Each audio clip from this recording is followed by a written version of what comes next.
अब हम बात करते हैं इलेक्ट्रिक फील्ड के बारे में। देखिए इलेक्ट्रिक फील्ड, यहाँ पे दो टर्म्स है, एक है आपका इलेक्ट्रिक, दूसरा क्या है आपका फील्ड। तो सबसे पहले हमको इलेक्ट्रिक का मतलब पता होना चाहिए। तो हमने आपको ऑलरेडी बता रखा है कि भाई इलेक्ट्रिक का मतलब क्या होता है, चार्ज। फिर से, इलेक्ट्रिक का मतलब क्या होता है, चार्ज। और फील्ड का मतलब आपको पता होगा कि रीजन, है कि नहीं। फील्ड का मतलब क्या चीज होता है, रीजन। यानी सिंपल तरीके से बोला जाए कि भाई चार्ज का जो फील्ड होता है या चार्ज का जो रीजन होता है, ठीक है, चार्ज के आसपास का जो रीजन होता है, जो फील्ड होता है, उसी को हम लोग क्या बोलते हैं, इलेक्ट्रिक फील्ड। ठीक है, सिंपल तरीके से इसको हम लोग बोल सकते हैं, क्या बोल सकते हैं हम लोग भाई, द फील्ड ऑफ चार्ज, चाहे the field around a charge, हम लोग ऐसे बोल सकते हैं ना, द फील्ड अराउंड अ क्या चीज, चार्ज। चार्ज के आसपास का जो फील्ड है उसको क्या बोलते हैं, इलेक्ट्रिक फील्ड बोलते हैं। ठीक है, लेकिन अगर, ठीक है, ये बात सही है कि भाई चार्ज के आसपास का जो फील्ड है उसको हम लोग क्या बोलेंगे, इलेक्ट्रिक फील्ड बोलेंगे, ये ठीक है, हमने समझ लिया।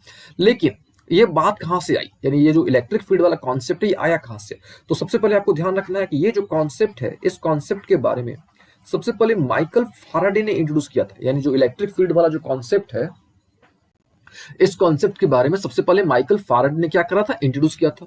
और आपको इस टॉपिक को यानी इलेक्ट्रिक फील्ड को अच्छे तरीके से समझना है, क्योंकि अगर ये कॉन्सेप्ट आप नहीं समझते हो ना, तो आगे आपको प्रॉब्लम होगा। यानी आपको इलेक्ट्रोस्टैटिक पोटेंशियल समझने में दिक्कत होगा, पोटेंशियल डिफरेंस समझने में समस्या आएगी। ठीक है, तो इसको अच्छी तरीके से समझिएगा। ठीक है, तो पहला कॉन्सेप्ट कि भाई इलेक्ट्रिक फील्ड के बारे में सबसे पहले किसने इंट्रोड्यूस किया था, तो माइकल फैराडे ने इंट्रोड्यूस किया था। ठीक है, अच्छा, अब बात आती है कि होता क्या है। तो ओवरऑल हमने समझ लिया कि भाई चार्ज का जो फील्ड होगा, ये चार्ज के आसपास का जो फील्ड होगा, ठीक है, इसको लिख भी देते हैं यहाँ पे कि फील्ड अराउंड द चार्ज। ठीक है, फील्ड अराउंड द क्या चीज, चार्ज। पार्टिकल या चार्ज लिख लेते हैं, चार्ज पार्टिकल ही बेहतर होगा। चलिए, तो मान लेते हैं कि हमारे पास एक चार्ज है, इसको हम लोग बोलते हैं सोर्स चार्ज। जो बड़ा चार्ज होगा ना, या वैसे समझो जिसकी वैल्यू ज्यादा होगी, उसको बोलते हैं सोर्स चार्ज। ठीक है, तो ये सोर्स चार्ज हो गया, इसके आसपास का एक फील्ड हो गया। ठीक है, और इसको मानते हैं पॉजिटिव चार्ज। हमने आपको ऑलरेडी बता रखा है कि भाई दो तरह के चार्ज होते हैं, एक होता है पॉजिटिव चार्ज और ये नेगेटिव चार्ज होता है। और ये आपको हमने ये भी बता रखा है कि ये किसने बताया, यानी किसने कैटेगराइज किया। तो हमने आपको बता रखा है कि भाई बेंजामिन फ्रैंकलिन ने क्या करा था, कैटेगराइज किया था कि भाई आप चार्ज दो तरह के होते हैं, एक होता है पॉजिटिव, दूसरा क्या चीज, नेगेटिव। तो ये हमने यहाँ पे क्या कर दिया, एक क्यूएस रख दिया। क्यूएस का मतलब सोर्स चार्ज, जो बड़ा चार्ज होता है, ठीक है, उसको हम लोग क्या बोलते हैं, सोर्स चार्ज। तो यहाँ पे एक सोर्स चार्ज हो गया। अच्छा, एक छोटा सा चार्ज है मान लो यहाँ पे, इसको बोलते हैं हम लोग टेस्ट चार्ज।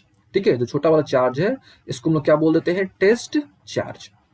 ठीक है, अब देखो इसके पास भी प्लस, मतलब ये भी प्लस है, ये भी क्या है, प्लस है कि नहीं। अच्छा, तो क्या होगा, ये जैसे ही ये जो है आपका जो टेस्ट चार्ज है, जैसे ही इसके अंदर में आएगा, अभी तो फील्ड, ये इसका फील्ड है ना आसपास का, ये इसके आसपास क्या हो गया, फील्ड हो गया।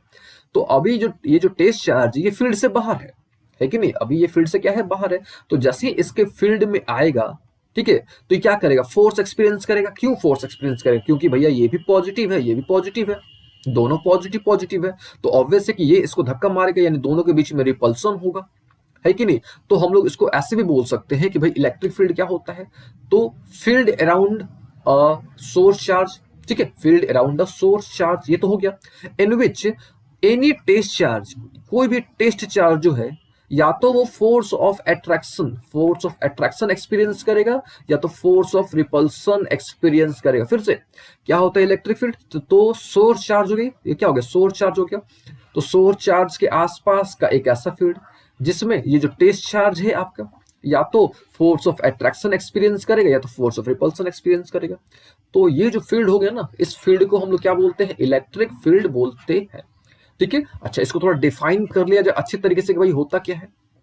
ठीक है, तो यहाँ पे हमने आपको डिफाइन कर दिया है कि भाई it is the three dimensional space around the charge. इसको सिंपल बोलो कि इट इज द रीजन, ठीक है, it is the region around the क्या चीज, charge, in which force of attraction और रिपल्सन कैन बी फेल्ड। यानी यहाँ पे फोर्स ऑफ अट्रैक्शन या रिपल्सन कैन बी फेल्ड, लेकिन कौन फेल्ड करेगा, ऑब्वियस कि भाई टेस्ट चार्ज क्या करेगा, फेल्ड करेगा, है कि नहीं, क्या करेगा, टेस्ट चार्ज क्या करेगा, फेल्ड करेगा। तो इसको हम लोग इस प्रकार से भी डिफाइन कर सकते हैं कि भाई क्या होता है। तो इसको हम लोग लिख सकते हैं कि द रीजन, ठीक है, the region around a source charge, ठीक है, जो बड़ा वाला चार्ज उसको हम लोग क्या बोल रहे हैं, source charge, the region around the source charge. ठीक है, इन विच क्या चीज, test charge, in which test charge experiences, test क्या चीज, चार्ज एक्सपीरियंसेस, क्या एक्सपीरियंस करेगा, आइदर फोर्स ऑफ अट्रैक्शन और फोर्स ऑफ क्या चीज, रिपल्सन। तो वो जो फील्ड होता है उस फील्ड को क्या बोलते हैं, इलेक्ट्रिक फील्ड बोलते हैं, है ना। उस फील्ड को हम लोग क्या बोलते हैं, इलेक्ट्रिक फील्ड बोलते हैं। और इसके बारे में किसने बताया था, तो इसके बारे में सबसे पहले माइकल फैराडे ने बताया था। ठीक है, ये तो हो गई बात। अच्छा, फिर से एक बार इसको और अच्छे तरीके से आपको समझाते हैं। ठीक है, क्यों समझा रहे हैं आपको दो बार इसको, क्योंकि जब तक आपको ये आइडिया नहीं लग पाएगा आप अच्छे तरीके से नहीं समझ पाओगे आगे की कॉन्सेप्ट। ठीक है, जैसे फिर से इसको समझाते हैं। देखिए, मान लीजिए कि आपके पास यहाँ पे क्या हो गया, एक चार्ज हो गया। कौन सा चार्ज, लेकिन सोर्स चार्ज। देखिए यहाँ पे आपको कैटेगराइज कर ही देते हैं कि भाई चार्ज दो तरह के होते हैं। एक होता है सोर्स चार्ज, जो बड़ा चार्ज है, सोर्स चार्ज हो गया। और दूसरा क्या हो गया आपका, टेस्ट चार्ज। तो मान लीजिए कि ये क्या हो गया आपका, सोर्स चार्ज हो गया, इसके आसपास का एक फील्ड हो गया। अब यहाँ पे टेस्ट चार्ज है, अब इसको यहाँ पे मान लो कि ये अभी इस पॉइंट पर है, अब यहाँ पे मान लो कि आ गया। तो ऑब्वियस है कि भाई ये इसको धक्का मारेगा, भाई निकलो मेरी एरिया से बाहर निकलो। ठीक है, लेकिन धक्का कब मारेगा, कब रिपल्सन होगा, जब दोनों पे प्लस प्लस होगा तब, या माइनस माइनस होगा तब, तभी ना उस पे रिपल्सन होगा। ठीक है, तो जिस रीजन में ये सोर्स चार्ज हो गया, तो सोर्स चार्ज के आसपास का एक ऐसा रीजन जिसमें ये जो टेस्ट चार्ज है या तो फोर्स ऑफ अट्रैक्शन एक्सपीरियंस करेगा, तो फोर्स ऑफ रिपल्सन एक्सपीरियंस करेगा। तो उस फील्ड को हम लोग क्या बोलते हैं, इलेक्ट्रिक फील्ड बोलते हैं। ठीक है, अब तो हो गया होगा आपको अच्छे तरीके से आइडिया।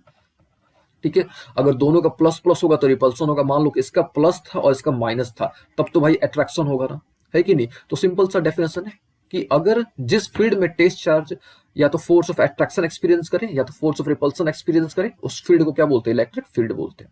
All okay. अच्छा, ये तो तय है कि इलेक्ट्रिक फील्ड में जो टेस्ट चार्ज है आपका, ये क्या एक्सपीरियंस करेगा, फोर्स एक्सपीरियंस करेगा, है कि नहीं। क्या एक्सपीरियंस करेगा, फोर्स एक्सपीरियंस करेगा। तो ये जितना टेस्ट चार्ज जो है जितना फोर्स एक्सपीरियंस करेगा, उसको हम लोग बोलते हैं इलेक्ट्रिक फील्ड इंटेंसिटी। याद रखिएगा, क्या बोलते हैं, इलेक्ट्रिक फील्ड इंटेंसिटी। फिर से, इलेक्ट्रिक फील्ड इंटेंसिटी क्या होता है, तो इलेक्ट्रिक फील्ड में, फिर से इलेक्ट्रिक फील्ड में, ठीक है, जो टेस्ट चार्ज है वो जितना फोर्स एक्सपीरियंस करेगा, उस फोर्स को हम लोग क्या बोलते हैं, इलेक्ट्रिक फील्ड इंटेंसिटी बोलते हैं। ठीक है, थोड़ा डेफिनेशन देख लिया जाए। तो डेफिनेशन यहाँ पे क्या है, it is the force experienced by a unit positive. ठीक है, लेकिन कौन सा, test charge, unit positive test charge, when placed in, यहाँ पे मैग्नेटिक फील्ड नहीं होगा, यहाँ पे इलेक्ट्रिक फील्ड होना चाहिए। यहाँ पे क्या होगा, इलेक्ट्रिक फील्ड। यानी सिंपल तरीके से बोलो आप यहाँ पे कि अगर इलेक्ट्रिक फील्ड में, अगर इलेक्ट्रिक क्या चीज फील्ड में अगर कोई भी टेस्ट चार्ज को लाओगे, है ना, इलेक्ट्रिक फील्ड में अगर कोई भी टेस्ट चार्ज आएगा, तो ऑब्वियस है कि वो क्या एक्सपीरियंस करेगा, फोर्स ऑफ अट्रैक्शन या फोर्स ऑफ रिपल्सन क्या करेगा, एक्सपीरियंस करेगा। ये सोर्स चार्ज है, इसका फील्ड हो गया, और ये मान लो कि यहाँ पे आ गया। तो ऑब्वियस है कि अगर दोनों का प्लस है, दोनों का क्या है, प्लस है, तो ये क्या एक्सपीरियंस करेगा, ये इस पर फोर्स लगाएगा। यानी जो क्यूटी है आपका, यानी जो टेस्ट चार्ज है, ये क्या एक्सपीरियंस करेगा, फोर्स ऑफ रिपल्सन एक्सपीरियंस करेगा। तो ये जितना फोर्स एक्सपीरियंस कर रहा है ना, इसी फोर्स को हम लोग क्या बोलते हैं, इलेक्ट्रिक फील्ड इंटेंसिटी। याद रखिएगा, इलेक्ट्रिक फील्ड इंटेंसिटी क्या होता है। ठीक है, उम्मीद आपको ये कॉन्सेप्ट समझ आ गया होगा। और इसको हम लोग कैपिटल ई से रिप्रेजेंट करते हैं, और ई इक्वल टू क्या होता है, एफ बाई क्यू। फिर से ई इक्वल टू क्या होता है, एफ बाई क्यू। ठीक है, अच्छा, यहाँ पे एफ का मतलब फोर्स है, फोर्स यानी न्यूटन, फोर्स यानी क्या चीज, न्यूटन हो गया। फोर्स यानी न्यूटन, यानी उसका यूनिट हो गया। चार्ज, चार्ज का यूनिट हमने आपको बता रखा है, कूलम, है ना। यानी इलेक्ट्रिक फील्ड का यूनिट क्या निकल गया, इलेक्ट्रिक फील्ड का नहीं, इलेक्ट्रिक फील्ड इंटेंसिटी का यूनिट क्या निकल गया, न्यूटन पर कूलम। और एक बात और आपको ध्यान रखना कि ये एक वेक्टर क्वांटिटी होता है। ठीक है, कौन सा क्वांटिटी होता है, वेक्टर। क्यों, क्योंकि भाई यहाँ पे फोर्स है। ठीक है, दैट इज वाई ये कौन सा क्वांटिटी है, ये एक वेक्टर क्वांटिटी है। ठीक है, तो यहाँ पे देखो आप, इसको हम लोग किससे रिप्रेजेंट करते हैं, ई से रिप्रेजेंट करते हैं। और इसका फॉर्मूला अगर बनेगा तो क्या बनेगा, E equal to F by Q बनेगा। और इसका यूनिट क्या होता है, फोर्स का न्यूटन, चार्ज का कूलम। ठीक है, आपको उम्मीद है इलेक्ट्रिक फील्ड समझ आ गया होगा। ठीक है, इलेक्ट्रिक फील्ड और इलेक्ट्रिक फील्ड इंटेंसिटी, आपको दोनों बातें समझ आ गई होंगी। ठीक है, चलिए अब नेक्स्ट यानी अब हमको समझना है electric potential and potential difference. हमको दो टर्म को समझना होगा, कौन सा है, यानी पॉइंट नंबर हम लोग 7 की तरफ मूव कर चुके हैं, यानी electric potential and potential difference. ठीक है, चलिए अच्छे तरीके से आपको समझाने की हम कोशिश करेंगे। ठीक है, देखिए वापस से हम लोग वही एग्जांपल लेंगे कि ये हो गया हमारे पास क्या चीज, सोर्स चार्ज, इसके आसपास का क्या हो गया, फील्ड हो गया। ये मान लो कि टेस्ट चार्ज है, ये बाहर है, तो बाहर है यानी फील्ड से बाहर है, तो इसको हम लोग बोलते हैं कि भाई ये इन्फिनिटी पर है। देखो फील्ड से बाहर होगा तो बोलेंगे कि भाई वो इन्फिनिटी पर है। All okay. अच्छा, अब इसको जो है ना, ये भी मान लो कि प्लस है, ये भी प्लस है। ठीक है, दोनों प्लस प्लस है। तो अब इसको अंदर आना है, इसको इस पॉइंट पर आना है। है ना। अभी ये मान लो कि ये P पॉइंट पर है और इसको Q पॉइंट पर आना है, तो Q पॉइंट जो है आपका, ये तो भाई फील्ड के अंदर है ना, फील्ड पर है कि नहीं है, तो यहाँ पे तो फोर्स लगेगा, तो इसको यहाँ पे क्या होगा, लाना पड़ेगा मान लो, है ना, इसको यहाँ पे लाना पड़ेगा। और लाने के लिए हमको क्या करना पड़ेगा, फोर्स अप्लाई करना पड़ेगा ना, कि नहीं करना पड़ेगा भाई। फोर्स अप्लाई करेंगे तो ऑब्वियस है कि डिस्प्लेसमेंट भी होगा, और हमको पता है कि जहां भी फोर्स होता है, जहां भी जहां भी फोर्स होता है तो वहां पे डिस्प्लेसमेंट होगा, और जहां पे फोर्स और डिस्प्लेसमेंट दोनों हो रहा है तो हम लोग बोलते हैं कि वहां पे भाई वर्क डन हो रहा है कि नहीं, वहां पे वर्क हो रहा है। अच्छा, तो ये जो वर्क डन हो रहा है ना, ये जो वर्क डन हो रहा है, किसके लिए वर्क डन हो रहा है, इस चार्ज को, यानी ये जो टेस्ट चार्ज है, ये जो आपका टेस्ट चार्ज है, इसको इलेक्ट्रिक फील्ड में, ठीक है, इसको इलेक्ट्रिक फील्ड में यहाँ या मान लो यहाँ पे कहीं भी इलेक्ट्रिक फील्ड में लाने में जो वर्क डन हो रहा है ना, उसी वर्क डन को हम लोग क्या बोलते हैं, पोटेंशियल या इलेक्ट्रिक पोटेंशियल। ठीक है, उम्मीद है आपको समझ आ गया होगा पोटेंशियल फिर से एक बार, कि ये जो टेस्ट चार्ज है जो कि इन्फिनिटी पर है, इन्फिनिटी यानी बाहर है, कहाँ बाहर है, यानी इलेक्ट्रिक फील्ड से बाहर है, इसको कहाँ पे लाना है, इस फील्ड के अंदर लाना है। तो फील्ड के अंदर लाने के लिए हमको फोर्स अप्लाई करना पड़ेगा, फोर्स अप्लाई करेंगे तो डिस्प्लेसमेंट होगा, डिस्प्लेसमेंट होगा तो वर्क डन होगा, और तो ये जो वर्क डन है, इसी वर्क डन को हम लोग क्या बोलते हैं, पोटेंशियल या इलेक्ट्रिक पोटेंशियल। फिर से डिफाइन कर दें यहाँ पे, देखिए हमने डिफाइन ऑलरेडी कर रखा है, इसको अब डेफिनेशन पढ़ो एक बार। ठीक है, डेफिनेशन क्या है कि it is the amount of work done in bringing a unit positive charge from infinity to a point in electric field, यानी किसी भी यूनिट पॉजिटिव चार्ज को जो कि इन्फिनिटी पे है, उसको कहाँ पे लाना है, इलेक्ट्रिक फील्ड में लाना है, तो उसके लिए जो वर्क डन करना पड़ेगा ना, उसी वर्क डन को क्या बोलते हैं, इलेक्ट्रिक पोटेंशियल। ठीक है, और इलेक्ट्रिक पोटेंशियल को हम लोग V से रिप्रेजेंट करते हैं, और V इक्वल टू क्या होता है, W/Q। फिर से V equal to W/Q। Work का यूनिट क्या होता है, जूल होता है, आपने पढ़ा होगा। चार्ज का यूनिट क्या होता है, कूलम होता है ना। और जूल पर कूलम, ठीक है, जूल पर कूलम को हम लोग क्या बोलते हैं, वोल्ट। याद रखिएगा, जूल पर कूलम को हम लोग क्या बोलते हैं, वोल्ट बोलते हैं। ठीक है, तो यहां से एक और प्रश्न आ सकता है, क्या आ सकता है प्रश्न, कि भाई वोल्ट क्या होता है, या 1 वोल्ट क्या होता है। तो आपको बताना है कि वोल्ट इक्वल टू क्या होता है, 1 जूल पर कूलम, 1 जूल पर 1 कूलम। अब इसको थोड़ा डिटेल में कर लिया जाए, तो सिंपल से बोल सकते हैं हम लोग कि भाई अगर एक कूलम चार्ज को इलेक्ट्रिक फील्ड में लाने में अगर 1 जूल वर्क हो रहा है, ठीक है, इसको हम लोग लिख भी देते हैं, तो इफ 1 जूल, ठीक है, if 1 joule work is done, if 1 joule work is क्या चीज डन, कहाँ पे, इन ब्रिंगिंग। अब किसको ब्रिंग करना है भाई, है ना, चार्ज को ब्रिंग करना है, टेस्ट चार्ज को ब्रिंग करना है। If 1 joule work is done in bringing a unit positive charge, ठीक है, आप यहाँ पे ऐसे बोल सकते हो कि इन ब्रिंगिंग 1 कूलम चार्ज, कहां से, from infinity to electric field. ठीक है, 1 coulomb charge from infinity to electric field. ठीक है, इलेक्ट्रिक फील्ड, तो उसको हम लोग क्या बोलेंगे, उसको हम लोग बोलेंगे इलेक्ट्रिक पोटेंशियल। ऑल ओके ना। और इलेक्ट्रिक पोटेंशियल याद रखिएगा, इसको हम लोग किससे रिप्रेजेंट करते हैं, इसको हम लोग V से क्या करते हैं, रिप्रेजेंट करते हैं। इलेक्ट्रिक पोटेंशियल को हम लोग किससे रिप्रेजेंट करते हैं, V से क्या करते हैं, रिप्रेजेंट करते हैं। और V इक्वल टू क्या होता है, W/Q। इसका यूनिट आपको याद रख लेना है, इसका यूनिट क्या होता है, वोल्ट होता है। और वोल्ट जो है अलेक्जेंडर वोल्ट के सम्मान में, वोल्ट जो है अलेक्जेंडर वोल्ट के सम्मान में ये यूनिट दिया जाता है। ठीक है, तो उम्मीद है आपको ये समझ आ गया होगा, यानी इलेक्ट्रिक पोटेंशियल समझ आ गया होगा। Now move on to next, that is potential difference. अब पोटेंशियल डिफरेंस समझ लिया जाए, है कि नहीं। तो देखो काफी आसान, पोटेंशियल डिफरेंस समझिएगा। मान लेते हैं, ठीक है, मान लेते हैं क्या भाई, मान लिया जाए कि ये जो चार्ज है, आपने इस चार्ज को यहाँ पे ला दिया, यानी R पॉइंट पर ला दिया। ठीक है, ये जो टेस्ट चार्ज है, मान लेते हैं कि इसको आपने यहाँ पे ला दिया। अब मन कर रहा है क्या कि भाई अब इसको आप यहाँ पे लेके आओ, यानी इस पॉइंट पर लेके आओ, यानी इस पॉइंट पर आप लाना चाहते हो। ठीक है, आपने जो है R तक तो ला दिया, अब आपको मन करे कि भाई हम इसको इस पॉइंट तक ले जाए। यानी देखिए, इससे पहले क्या था, इससे पहले आपका जो टेस्ट चार्ज था ये बाहर था, तो अपने बाहर से उसको इलेक्ट्रिक फील्ड में आपने लाया, यानी की पॉइंट पर लेके आए। ठीक है, सॉरी, R पॉइंट पर आपने लेके आए। अब आपको मन कर रहा है कि भाई अब जो है R से थोड़ा S पर चला जाए, थोड़ा आगे बढ़ जाए, आपका मन कर रहा है सर। ठीक है, तो अब यहाँ भी आपको वर्क करना पड़ेगा ना भाई, R पॉइंट पर है तो यहाँ पे तो ज्यादा ना फोर्स लग रहा होगा, तो यहाँ भी आपको क्या करना पड़ेगा, फोर्स अप्लाई करना पड़ेगा। तो फोर्स अप्लाई करो तो फिर यहाँ भी डिस्प्लेसमेंट होगा, लेकिन यहाँ पे ज्यादा आपको, यहाँ पे लाने के लिए आपको ज्यादा क्या करना पड़ेगा, फोर्स अप्लाई करना पड़ेगा। क्यों, क्योंकि नजदीक आ गया, क्या आ गया, नजदीक आ गया। और जब नजदीक आ गया तो रिपल्सन बहुत ज्यादा होगा, फोर्स ज्यादा लगेगा उस पर। ठीक है, तो इलेक्ट्रिक फील्ड में याद रखिएगा, इलेक्ट्रिक फील्ड में अगर एक पॉइंट से दूसरे पॉइंट तक मूव करने में या चार्ज को लाने में जो वर्क डन होता है, ठीक है, उसको हम लोग क्या बोलते हैं, उसको हम लोग बोलते हैं ठीक है, उसको हम लोग क्या बोलते हैं, उसको हम लोग बोलते हैं पोटेंशियल डिफरेंस। याद रखिएगा, उसको हम लोग क्या बोलते हैं, पोटेंशियल डिफरेंस। ठीक है, तो उम्मीद है आपको पोटेंशियल डिफरेंस का भी आइडिया लग गया होगा। फिर से इसको एक बार डिफाइन कर लेते हैं, पोटेंशियल डिफरेंस क्या होता है। तो it is the amount of work done in bringing a unit positive charge from one point to another point in electric field। यानी अब इस बार जो वर्क आपको करना है वो इलेक्ट्रिक फील्ड में ही करना है। तो इलेक्ट्रिक पोटेंशियल में क्या था, देखिए इलेक्ट्रिक पोटेंशियल में क्या था कि आपको बाहर से इलेक्ट्रिक फील्ड में लाना था। यहाँ पे देखो, इसमें जो था आपका इन्फिनिटी से आपको इलेक्ट्रिक फील्ड में लाना था, लेकिन लेकिन आपका पोटेंशियल डिफरेंस में क्या है, पोटेंशियल डिफरेंस में आपको कि भाई फील्ड में ही आपको मूव करना है, एक पॉइंट से दूसरी जगह मूव करना है। ठीक है, इसको आपको थोड़ा फिर से समझाते हैं। देखिए, हो सकता है कि आपको यहाँ पे कंफ्यूजन हो। ठीक है, दैट इज वाई हम इसको फिर से एक बार समझा देते हैं। देखो, सोर्स चार्ज हो गया, ठीक है, टेस्ट चार्ज हो गया, तो ये बाहर है। अगर आप इसको इस पॉइंट पर लेके आ रहे हो, ठीक है, तो यहाँ जो आप वर्क करोगे, ये जो वर्क हुआ, इस वर्क को क्या बोलेंगे, सिंपली इलेक्ट्रिक पोटेंशियल बोलेंगे, है ना। इस वर्क को क्या बोलेंगे, इलेक्ट्रिक पोटेंशियल बोलेंगे। अब मान लो कभी यहाँ पे आ गया, ए पॉइंट पर आ गया, अब इसको बी पॉइंट तक लाना आपको, और जब यहाँ से यहाँ तक जब लेके आओगे आप उसको, तब जो वर्क करोगे ना, तब इसको क्या बोलेंगे, पोटेंशियल डिफरेंस बोलेंगे। ठीक है, ये सिंपल सा डिफरेंस है। ठीक है, उम्मीद है आपको अब समझ आ गया होगा। ठीक है, और पोटेंशियल डिफरेंस का भी यूनिट वही होता है। पोटेंशियल डिफरेंस को भी हम लोग वी से रिप्रेजेंट करते हैं, और वी इक्वल टू क्या होता है, डब्ल्यू बाई क्यू ही होता है।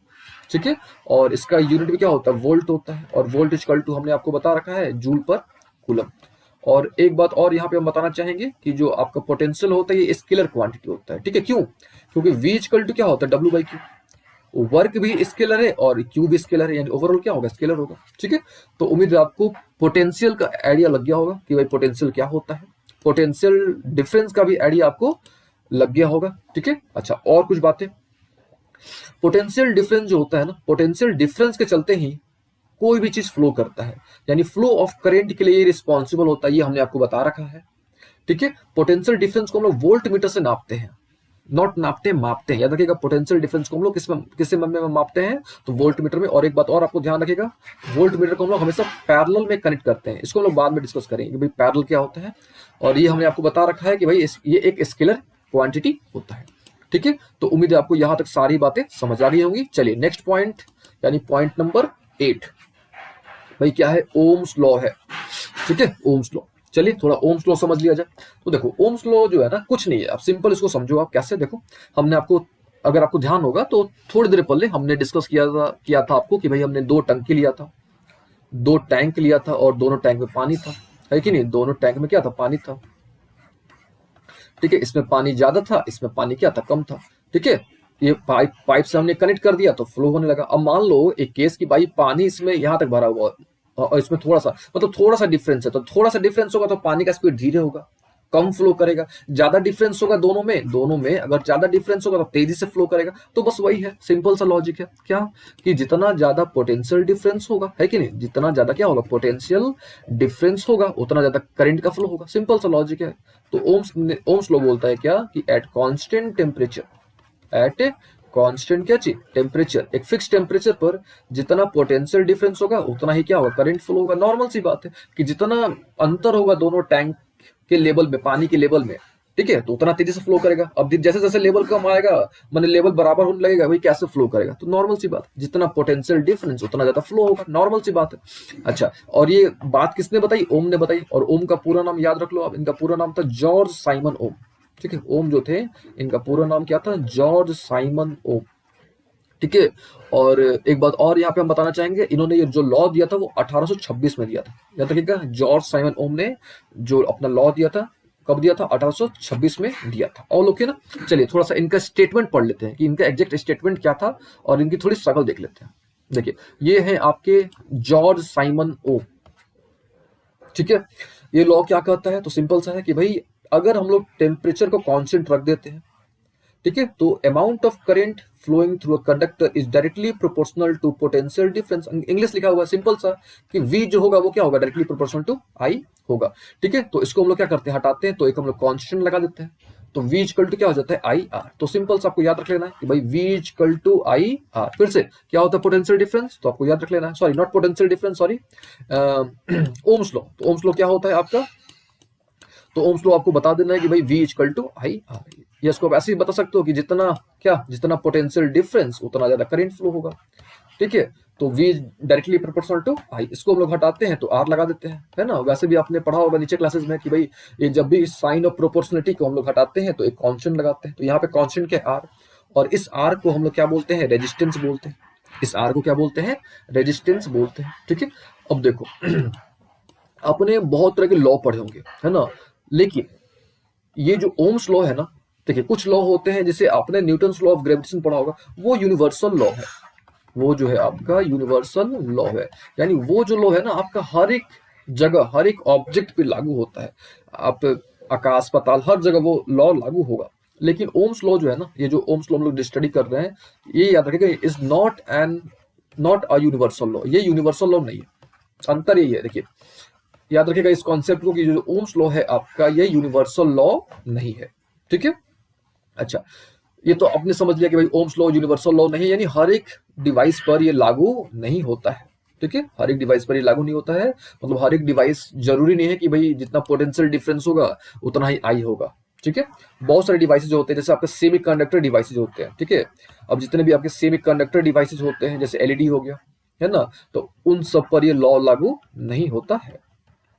ठीक है, तो इस आधार पे हम लोग कंडक्टर पता होगा आपको कि भाई जिससे बिजली का प्रवाह होता है ना, जिससे बिजली फ्लो करता है, उसको क्या बोलते हैं, कंडक्टर बोलते हैं। तो इस बेसिस पर कंडक्टर को दो भागों में डिवाइड करा गया है, एक होता है ओमिक कंडक्टर, दूसरा होता है नॉन ओमिक कंडक्टर। याद रखिएगा, ओमिक कंडक्टर, दूसरा नॉन ओमिक कंडक्टर। तो जो ओम्स लॉ को फॉलो करेगा उसको बोलेंगे ओमिक कंडक्टर। ठीक है, जो ओम्स लॉ को क्या करेगा, फॉलो करेगा, ओमिक कंडक्टर। जो फॉलो नहीं करेगा उसको क्या बोलेंगे, नॉन ओमिक कंडक्टर। तो कौन फॉलो नहीं करेगा, तो जितने भी सेमी कंडक्टर डिवाइसेज होते हैं वो फॉलो नहीं करेंगे, यानी वो नॉन ओमिक कंडक्टर हो गए। और जितने भी नॉर्मल डिवाइसेज हो गए ना आपके, वो क्या करेंगे, फॉलो करेंगे, तो वो क्या हो गए, ओमिक कंडक्टर। ठीक है, तो उम्मीद है आपको ओम्स लॉ अच्छे तरीके से आइडिया लग गया होगा, यानी V is directly proportional to I, या V equal to I R. ठीक है, ओम्स लॉ भी हमने समझ लिया है कि नहीं। अब थोड़ा इसका ग्राफ देख लिया जाए, भाई ग्राफ क्या है ना। तो ग्राफ हमने सिंपल सा ड्रॉ करा हुआ है, दो का, एक ओमिक का, दूसरा किसका, नॉन ओमिक का। ठीक है, तो ग्राफ किसके बीच में आप ड्रॉ करोगे, V और I के बीच में, क्योंकि जो स्टेटमेंट है ये किसके किसके बीच में, V और I के बीच में है ना। तो ये क्या कहता है, V is directly proportional to क्या चीज, I, यानी जितना V उतना I, नॉर्मल सी बात है ना, जितना V उतना I। ठीक है, तो इसका ग्राफ इस प्रकार से जाएगा। ठीक है, तो ये ग्राफ आप ड्रॉ करोगे तो किसका ग्राफ है, ओमिक कंडक्टर का ग्राफ है, और ये किसका ग्राफ है, नॉन ओमिक कंडक्टर का ग्राफ है। तो ये क्या शो कर रहा है कि V जो है is not proportional to I, ये ग्राफ ये शो कर रहा है। ठीक है, तो वो क्या हो गया, नॉन ओमिक कंडक्टर। और जितने भी सेमी कंडक्टर डिवाइसेज होते हैं वो सारे क्या होते हैं आपके, नॉन ओमिक। ठीक है ना, V is not proportional to I। ठीक है, तो उम्मीद आपको ओम्स लॉ भी समझ आ गया होगा। चलिए अब नेक्स्ट यानी अगला टॉपिक, यानी पॉइंट नंबर 9, यानी रेजिस्टेंस। अब हमको क्या समझना है, रेजिस्टेंस समझना है, एंड हमको रेजिस्टिविटी भी समझना है। ठीक है, तो चलिए थोड़ा सा रेजिस्टेंस समझ लिया जाए, फिर रेजिस्टिविटी समझा जाए। तो देखिए सिंपल सा तरीका से, एकदम सिंपल तरीके से आपको समझा रहे हैं। देखिए हमने अभी थोड़ी देर पहले एक शब्द का प्रयोग किया था, दैट इज कंडक्टर, है ना। तो कंडक्टर किसको बोलते हैं, तो एक तो डेफिनेशन हो गया आपका कि भाई जिससे करंट फ्लो करता है, जिससे बिजली फ्लो करती है। ठीक है, ये अच्छा नहीं रहेगा, इस आप ऐसे बोलो कि जिससे चार्ज फ्लो करता है उसको बोलते हैं कंडक्टर।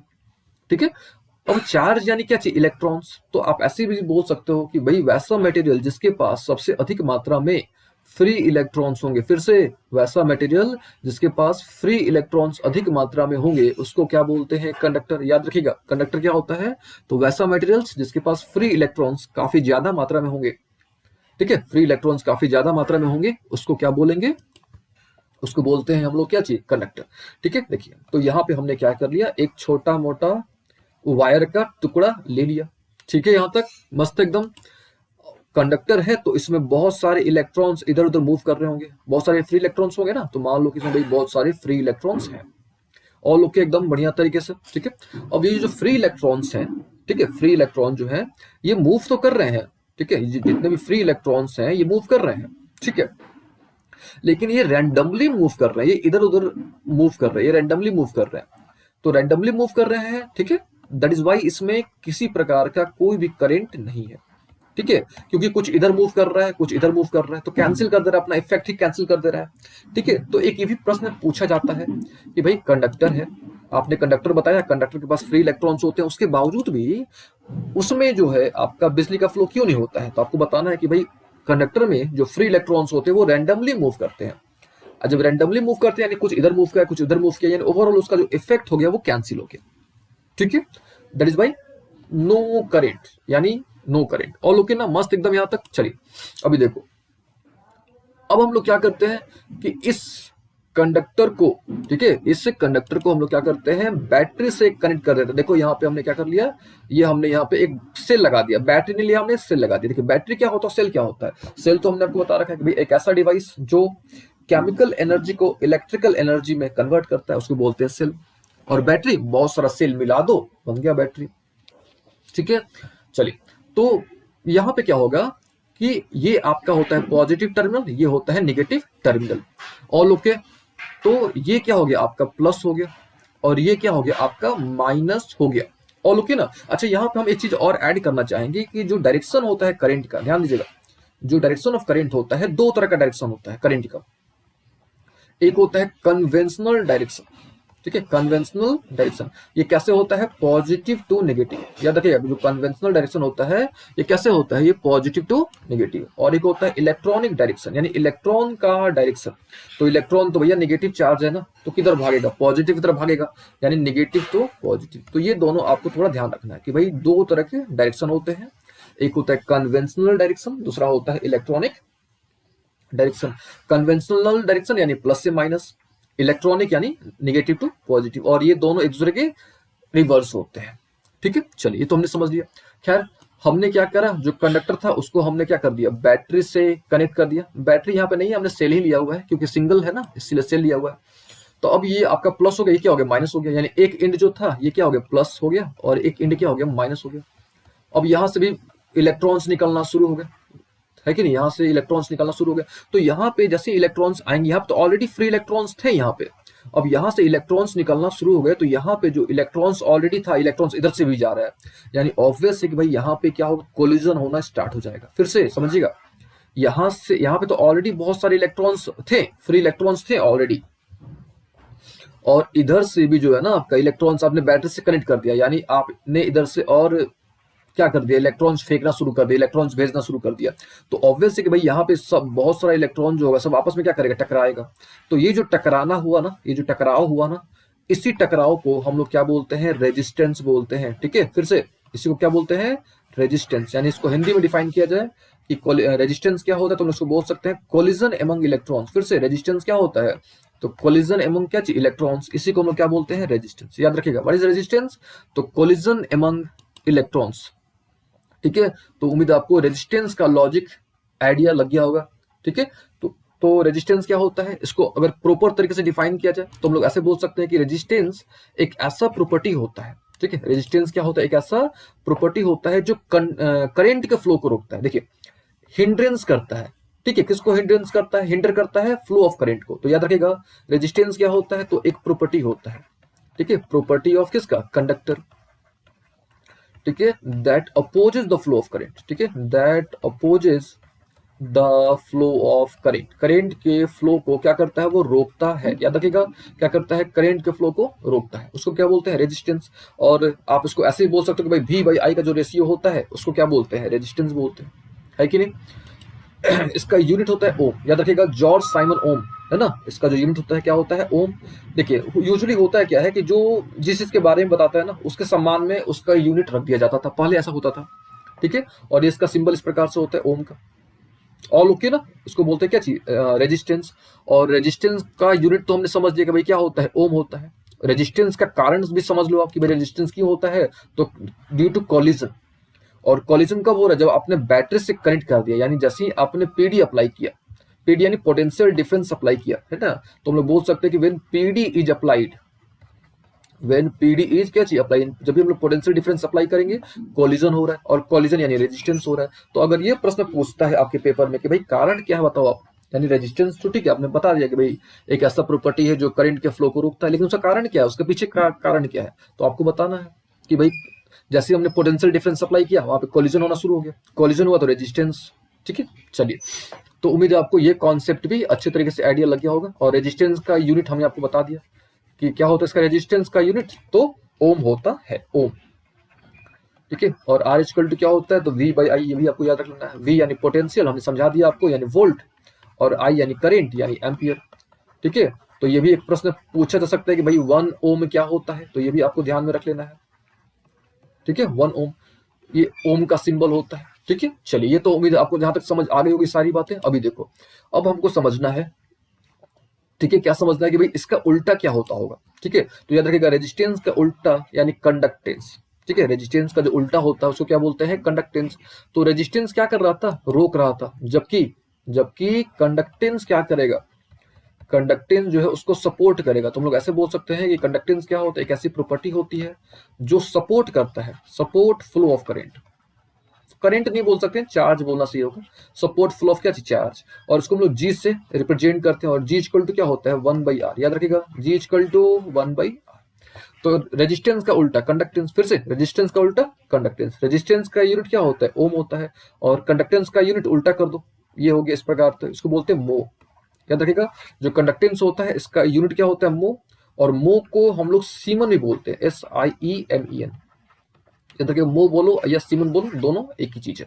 ठीक है, तो उम्मीद है आपको रेजिस्टेंस समझ आ गया होगा। अब बात करते हैं कि इस पे क्या क्या चीजें इसको प्रभावित करती है, यानी फैक्टर्स अफेक्टिंग रेजिस्टेंस। ठीक है, फैक्टर्स अफेक्टिंग क्या चीज, रेजिस्टेंस, यानी रेजिस्टेंस को क्या क्या चीजें प्रभावित करती है। सबसे पहला आपको याद रखना है कि भाई लेंथ, सबसे पहला लेंथ। फिर आपको यहाँ पे हम शॉर्ट में लिख देते हैं लेंथ। ठीक है, फिर आपको एरिया, सबसे पहला लेंथ, फिर एरिया, फिर टेम्परेचर, टेम्परेचर का भी बहुत बड़ा रोल होता है। ठीक है, टेम्परेचर, और फिर आपका नेचर ऑफ मटेरियल। तो हम लोग बोल सकते हैं कि भाई मेनली जो रेजिस्टेंस होता है ये चार चीजों पर, ठीक है, जो रेजिस्टेंस होता है ये मेनली चार चीजों पर डिपेंड करता है, या चार जो ऐसे फैक्टर्स होते हैं जो रेजिस्टेंस को प्रभावित करते हैं। कौन कौन सा, length, area, temperature and nature of what, material. ठीक है, अच्छा, अब देखो थोड़ा क्या क्या रिलेशन है वो थोड़ा डिस्कस कर लिया जाए, है कि नहीं। रेजिस्टेंस उम्मीद आपको समझ आ गया होगा, कंडक्टेंस भी आइडिया लग गया होगा, है कि नहीं। चलो आगे थोड़ा कुछ पढ़ा जाए, आगे बढ़ा जाए। तो रेजिस्टेंस जो होता है ये डायरेक्टली प्रोपोर्शनल होता है लेंथ के। रेजिस्टेंस को किससे रिप्रेजेंट करते हैं, आर से। ठीक है, और जितना ज्यादा लंबाई होगा, है कि नहीं, उतना ज्यादा रेजिस्टेंस होगा। इनवर्सली प्रोपोर्शनल होता है एरिया के। अब देखो कैसे, ये थोड़ा समझ लो आप। देखो, जितना ज्यादा लंबाई होगा तो उतने ज्यादा इलेक्ट्रॉन्स होंगे, और जितना ज्यादा इलेक्ट्रॉन्स उतना ज्यादा कोलिजन, है कि नहीं। अच्छा, एरिया के इनवर्सली प्रोपोर्शनल होता है। अब एरिया कम तो रेजिस्टेंस ज्यादा। ठीक है, तो आप लोग ऐसे बोल सकते हो कि जो पतली वायर होती है, जो पतला वायर होता है उसमें रेजिस्टेंस ज्यादा होगा, जो मोटा वायर होता है उसमें रेजिस्टेंस क्या कम होगा। ठीक है, अब हम क्या करते हैं, इन दोनों को मिला देते हैं। तो मिला देंगे तो क्या निकल जाएगा, R is directly proportional to L/A। इसको हम लोग हटाते हैं, हटा के हम लोग क्या लगाते हैं, आपको पता है कि हम लोग एक कांस्टेंट लगाते हैं। तो यहाँ पे हो गया रो, तो आर इक्वल टू क्या निकल गया, ρL/A। याद रखिएगा, आर इक्वल टू ρL/A। और ये जो रो है ना, रो, इसी को बोलते हैं रेजिस्टिविटी। फिर से, रो को क्या बोलते हैं, रेजिस्टिविटी। All okay. अब रेजिस्टिविटी, या इसको आप ऐसे बोल सकते हो कि रेजिस्टिविटी, या इसको आप बोल सकते हो स्पेसिफिक रेजिस्टेंस। ठीक है, रेजिस्टिविटी, या इसको आप क्या बोल सकते हो, स्पेसिफिक व्हाट, रेजिस्टेंस। ठीक है, तो उम्मीद है आपको रेजिस्टेंस का आइडिया लग गया होगा। ठीक है, अब थोड़ा डिस्कस कर लिया जाए क्या चीज, रेजिस्टिविटी। तो यहाँ पे हमने एक फॉर्मूला डिराइव कर लिया कि भाई आर इक्वल टू क्या होता है, ρL/A होता है। ठीक है, आर इक्वल टू ρL/A होता है, और याद रखिएगा डायरेक्टली प्रोपोर्शनल होता है लेंथ के, इनवर्सली प्रोपोर्शनल होता है एरिया के। देखो, तो जब आर इक्वल टू ρL/A है तो ऑब्वियस है कि रो इक्वल टू क्या निकल जाएगा, RA/L। अरे क्रॉस कर दे, यहाँ पे क्रॉस करें तो ये निकल जाएगा। तो रेजिस्टिविटी को हम लोग स्पेसिफिक क्या बोलते हैं, स्पेसिफिक रेजिस्टेंस बोलते हैं। याद रखिएगा, जो रेजिस्टिविटी होता है इसको हम लोग स्पेसिफिक रेजिस्टेंस बोलते हैं। ठीक है, अच्छा, होता क्या है ये थोड़ा समझ लेते हैं। तो मान लेते हैं कि कोई वायर है, उसका लेंथ 1 मीटर है। ठीक है, कोई वायर है उसका लेंथ कितना है, 1 मीटर है। उसका जो एरिया ऑफ क्रॉस सेक्शन है वो 1 मीटर स्क्वायर है। ठीक है, तो उसका जो रेजिस्टेंस होगा ना वो भी कितना होगा, 1 ओम होगा। तो ये जो रेजिस्टेंस होता है ना, ठीक है, अगर मान लो कोई कंडक्टर जिसका लेंथ 1 मीटर है, उसका एरिया 1 मीटर स्क्वायर है, उसका रेजिस्टेंस भी क्या है, 1 ओम है। तो उस तरह का जो रेजिस्टेंस होता है, उस तरह के रेजिस्टेंस को हम लोग क्या बोलते हैं, स्पेसिफिक रेजिस्टेंस या उसको बोलते हैं रेजिस्टिविटी। याद रखिएगा क्या बोलते हैं, रेजिस्टिविटी। और आर रोज इक्वल टू क्या होता है, आर ए बाई एल। इसका यूनिट निकाल लो, तो देखो इसका यूनिट क्या होगा, रेजिस्टेंस है तो ओम हो गया, एरिया है तो मीटर स्क्वायर हो गया, लेंथ है तो मीटर हो गया। ये मीटर मीटर भाई कैंसिल करो, क्या निकल गया, ओ मीटर। यानी याद रख लो कि भाई इसका यूनिट क्या होता है, ओम मीटर। तो रेजिस्टिविटी का यूनिट आपको समझ आ गया होगा कि भाई क्या होता है, रेजिस्टेंस आइडिया लग गया होगा। ठीक है। अच्छा, इसका उल्टा, रेजिस्टिविटी का उल्टा होता है कंडक्टिविटी। ठीक है, याद रखिएगा रेजिस्टिविटी का जो उल्टा होता है उसको हम लोग क्या बोलते हैं, कंडक्टिविटी। ठीक है। अच्छा, थोड़ा डेफिनेशन पढ़ लिया जाए कि भाई क्या होता है, स्पेसिफिक रेजिस्टेंस है, resistivity is the resistance of conductor of unit length and unit area of cross section. Simple सी बात है, अगर लेंथ भी 1 मीटर है, एरिया भी 1 मीटर स्क्वायर है, तो उसका रेजिस्टेंस कितना होगा, 1 ओम होगा। ठीक है। किस पे डिपेंड करता है, तो ये भी मटेरियल पे डिपेंड करता है, तो ये भी तो रेजिस्टेंस ही ना है, सिंपल सी बात है ना। और फॉर्मूला बता दो आप इसका, rho equal to R E by L. इसका यूनिट हमने देख लिया, ओम मीटर।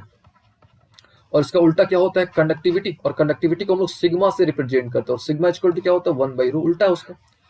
इसका यूनिट क्या होगा, यानी कंडक्टिविटी का यूनिट, इसका उल्टा कर दो, ओम मीटर है ना, तो क्या हो जाएगा, मो मीटर इनवर्स। याद रखिएगा इसका यूनिट क्या होगा, मो मीटर इनवर्स, इसका यूनिट हो गया। या इसको आप बोल सकते हो कि siemens metre inverse, siemens metre inverse इसका यूनिट निकल गया। ठीक है। तो उम्मीद आपको रेजिस्टिविटी का भी आइडिया लग गया होगा कि भाई रेजिस्टिविटी क्या होता है, रेजिस्टेंस क्या होता है ना, इसका भी आइडिया आपको लग गया होगा। ठीक है। चलिए, अब थोड़ा सा और एक दो पॉइंट है इसमें, उसको भी डिस्कस कर ले जाए। इसका यूनिट ओमीटर, रो से रिप्रेजेंट करते हैं। ठीक है। और डायरेक्टली प्रोपोर्शनल होता है टेम्परेचर के, यानी टेम्परेचर बढ़ेगा तो रेजिस्टिविटी भी बढ़ेगा। ठीक है, लेकिन जरूरी नहीं है ऐसा। ठीक है, ये नॉर्मल कंडक्टर की हम लोग बात कर रहे हैं, ये सेमीकंडक्टर पे ये फेल हो जाता है। ठीक है। और आपका अगर लिक्विड कंडक्टर होगा तभी फेल हो जाता है। ठीक है, इसको हम लोग रेजिस्टिविटी भी बोलते हैं। चलिए, उम्मीद आपको यहां तक सारी बातें समझ आई होंगी। ठीक है। अब यहाँ पे कुछ चीज का रेजिस्टिविटी आप याद रख लो। ठीक है। और एक बात और, हमने बहुत सारे क्वेश्चंस करा रखे हैं, यानी हमने आपको 10 साल के 10 इयर्स क्वेश्चंस हमने आपको करा रखे हैं फिजिक्स के, और वो भी इलेक्ट्रिसिटी चैप्टर के। तो एक बार आपने सारे क्वेश्चंस बना लेने हैं 10 इयर्स के, यानी हमने करीब 2009 से 2019 तक के क्वेश्चंस आपको बनवा रखे हैं। एक बार आपको उसको चेक कर लेना, तो आपको अच्छे तरीके से आइडिया हो जाएगा। और आज का क्लास प्लस क्वेश्चंस आप कर लेते हो तो आपका एक क्वेश्चन भी छूटने वाला नहीं है। ठीक है, आप अच्छे मार्क्स गेन कर सकते हो। चलिए, खैर मुद्दे पे आते हैं।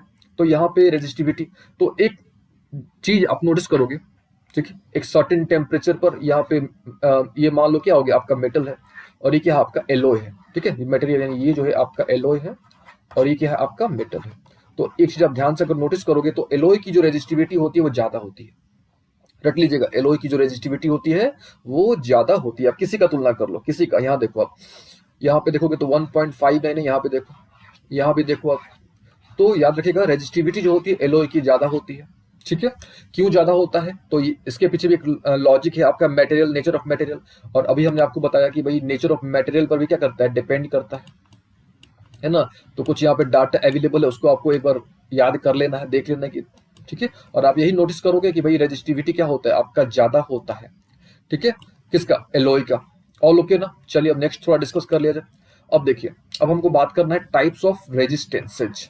ठीक है, टाइप्स ऑफ रेजिस्टेंसेज। लेकिन रेजिस्टेंस अच्छा, यहाँ पे अब हमको वर्ड यूज करना चाहिए, रजिस्टर। ठीक है, क्या चाहिए, रजिस्टर।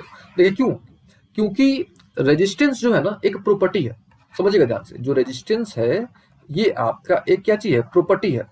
ठीक है, जबकि जबकि आपका जो रजिस्टर होता है, ठीक है, इसको आपको हम अच्छे तरीके से समझाते हैं। देखिए यहाँ पे हम एक्स्ट्रा आपको समझाते हैं फिर से। देखिए, रेजिस्टेंस जो हमने आपको बताया कि एक प्रॉपर्टी है जो करंट के फ्लो को क्या करता है, रोकता है।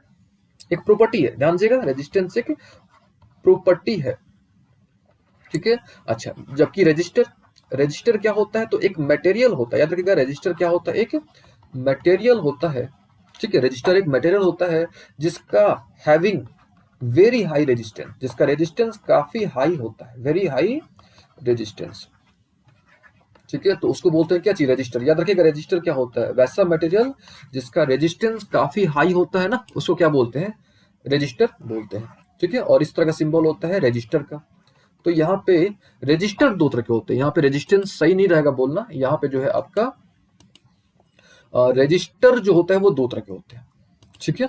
और आपको याद रख लेना है कौन कौन सा होता है भैया। तो एक तो होता है फिक्स्ड यानी कांस्टेंट, जिसकी वैल्यू फिक्स होगी, है ना। एक क्या होता है आपका फिक्स होता है, और जो दूसरा होता है, देखो ये वाला क्या हो गया, फिक्स्ड हो गया आपका, जिसकी वैल्यू फिक्स होती है, चेंज नहीं होगा। दूसरा होता है वेरिएबल, और वेरिएबल वाले को ही बोलते हैं रियो स्टेट, याद रखिएगा। वेरिएबल वाले को ही हम लोग क्या बोलते हैं, रियो स्टेट, यानी वेरिएबल रजिस्टर को हम लोग क्या बोलते हैं, रियो स्टेट, ठीक है। और यहाँ पे हम आपको थोड़ा सा इसका डायग्राम आपको हम दिखा देते हैं कि भाई किस तरह का होता है, ठीक है। यहाँ पे आपको थोड़ा हम डायग्राम दिखा देते हैं ताकि आपको आइडिया लग जाएगा, ठीक है। देखिए, तो ये जो है आपका क्या है, ये जो है आपका इस तरह का आपको मिलेगा। तो ये जो होता है आपका क्या होता है, आपका कांस्टेंट रजिस्टर होता है, जबकि ये जो होता है आपका वेरिएबल रजिस्टर होता है। ये यूजुअली आपको लैब में मिलता है, ठीक है। आप जब प्रैक्टिकल करने जाओगे तो आपको मिलेगा। और ये जो होता है ना, इसका एग्जैक्ट नाम है, इसको हम लोग बोलते हैं कार्बन रजिस्टर। कार्बन क्या चीज, रजिस्टर, याद रखिएगा। इसको हम लोग क्या बोलते हैं, कार्बन रजिस्टर, ठीक है ना। अच्छा, और कार्बन रजिस्टर होता है, और आप ऐसे बोल सकते हो कि जो आपका रजिस्टर होता है, ठीक है, रजिस्टर जो होता है ये दो तरह का होता है, ये जान लो थोड़ा आप। जो रजिस्टर होता है ये दो तरह के होते हैं, ठीक है। एक होता है आपका जिसको हम बोलते हैं कार्बन रजिस्टर या कार्बन, इसको हाँ ठीक है बोल सकते हैं कार्बन रजिस्टर। और दूसरा होता है आपका वायर बाउंड रजिस्टर। तो रजिस्टर भी दो तरह के होते हैं, एक होता है कार्बन रजिस्टर, दूसरा क्या होता है वायर बाउंड रजिस्टर, ठीक है। तो हम लोग ये यूजुअली यूज करते हैं, है ना। और इसमें आपके चार स्ट्रिप्स होते हैं, ठीक है। अगर आपने इस डायग्राम को नोटिस किया होगा, ठीक है। देखिए कौन सा डायग्राम, ये जो हमने अभी आपको दिखाया, डायग्राम जो हमने आपको दिखाया, सॉरी ये नहीं है आपका, ये जो डायग्राम हमने आपको दिखाया, यहाँ पे अगर आपने नोटिस किया होगा तो यहाँ पे चार स्ट्रिप्स है। कोई को आप देखोगे ध्यान से तो यहाँ पे चार स्ट्रिप्स है, ठीक है। देखो यहाँ पे चार पट्टियां हैं, ये मान लो एक, ये दो, ये तीन, और क्या चीज चार, ठीक है। तो इसमें चार स्ट्रिप्स होते हैं, ठीक है। और यूजुअली इसी का यूज किया जाता है आपका कि भाई, क्योंकि छोटा होता है, जो कार्बन रजिस्टर होता है काफी छोटा होता है, काफी सस्ता मिल जाता है ये, है ना, ठीक है। जो कार्बन रजिस्टर होता है काफी चीप होता है, सस्ता होता है, एंड आसानी से लग जाता है, काफी इसका स्मॉल साइज होता है। दैट इज वाई जो है इसी का यूज किया जाता है, कार्बन रजिस्टर का यूज किया जाता है, ठीक है। वायर बाउंड रजिस्टर जो होता है ना, इसका यूज यूजली नहीं किया जाता है क्योंकि काफी महंगा मिलता है, और इसका साइज भी काफी बड़ा होता है, ठीक है। तो हमेशा जो है जितने भी इलेक्ट्रॉनिक डिवाइसेस मिलेंगे आपको, उसमें जो है आपका कार्बन रजिस्टर ही मिलता है। आप यूजुअली देख भी सकते हो, आप कोई भी चार्जर तोड़ के आप देख सकते हो, ठीक है। चार्जर जो पुराना चार्जर है उसमें से भी आप देख सकते हो, ठीक है। तो उम्मीद है आपको यहाँ तक सारी बातें समझ आ गई होंगी, रजिस्टर क्या होता है, ठीक है। अब थोड़ा सा और डिस्कस कर लिया जाए। अब हमको डिस्कस करना होगा इलेक्ट्रिक सर्किट और उसके कंपोनेंट के बारे में। तो देखो सिंपल सा है कि इलेक्ट्रिक सर्किट यानी क्या चीज, एक ऐसा रास्ता, ठीक है, एक क्या चीज, पाथ, जिससे करंट क्या होता है, फ्लो होता है। सिंपल सी बात है ना। इलेक्ट्रिक सर्किट यानी एक ऐसा रास्ता, ठीक है, path through which current flow, path through which क्या चीज करंट फ्लो करेगा, उसको हम लोग क्या बोलते हैं, इलेक्ट्रिक सर्किट बोलते हैं, है ना। करंट फ्लो उसको क्या बोलते हैं, इलेक्ट्रिक सर्किट बोलते हैं। उसमें बहुत सारे इक्विपमेंट्स लगे होते हैं, ठीक है। यानी उसको हम लोग क्या बोलते हैं, कंपोनेंट बोलते हैं। अब थोड़ा सा हम लोग एक जगह कंपोनेंट को थोड़ा डिस्कस कर लिया जाए कि भाई कौन कौन से कंपोनेंट होते हैं, ठीक है। तो बहुत सारे कंपोनेंट्स होते हैं, ठीक है। जैसे हम आपको एक डायग्राम से सारे कंपोनेंट जो है ना वो इकट्ठा करके आपको दिखा देते हैं, ठीक है। तो उम्मीद है आपको यहाँ तक रेजिस्टेंस समझ आ गया होगा, ठीक है। रेजिस्टेंस किन किन चीजों पर डिपेंड करता है वो भी आपको आइडिया लग गया होगा, ठीक है। यहाँ पे देखो ये हो गया सेल आपका, तो वो हमने आपको बता रखा है, सेल यानी बैटरी। अब बहुत सारे सेल को आप मिला दोगे, ये देखो तीन सेल है, मिला दोगे तो क्या बन जाएगा, बैटरी बन जाएगा, है ना। प्लग की, ये ध्यान रखना, ये प्लग की होता है, ये इसको भी प्लग की ही बोलते हैं, लेकिन ये ओपन है, ये ओपन मोड में है, और ये क्लोज मोड में है, यानी करंट का फ्लो हो रहा है।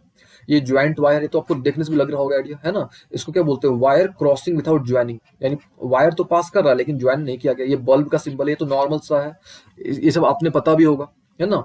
तो इलेक्ट्रिक सर्किट सिंपल आप समझ लो कि भाई इलेक्ट्रिक सर्किट क्या होता है। तो इलेक्ट्रिक सर्किट आप सिंपल इसको समझ सकते हो कि भाई इलेक्ट्रिक सर्किट क्या होता है, तो एक ऐसा रास्ता जिसके थ्रू क्या होता है, करंट फ्लो करता है ना, उसको क्या बोलते हैं, इलेक्ट्रिक सर्किट बोलते हैं, ठीक है। ये बल्ब का सिंबल हो गया, ये रजिस्टर का सिंबल अभी हमने आपको बताया।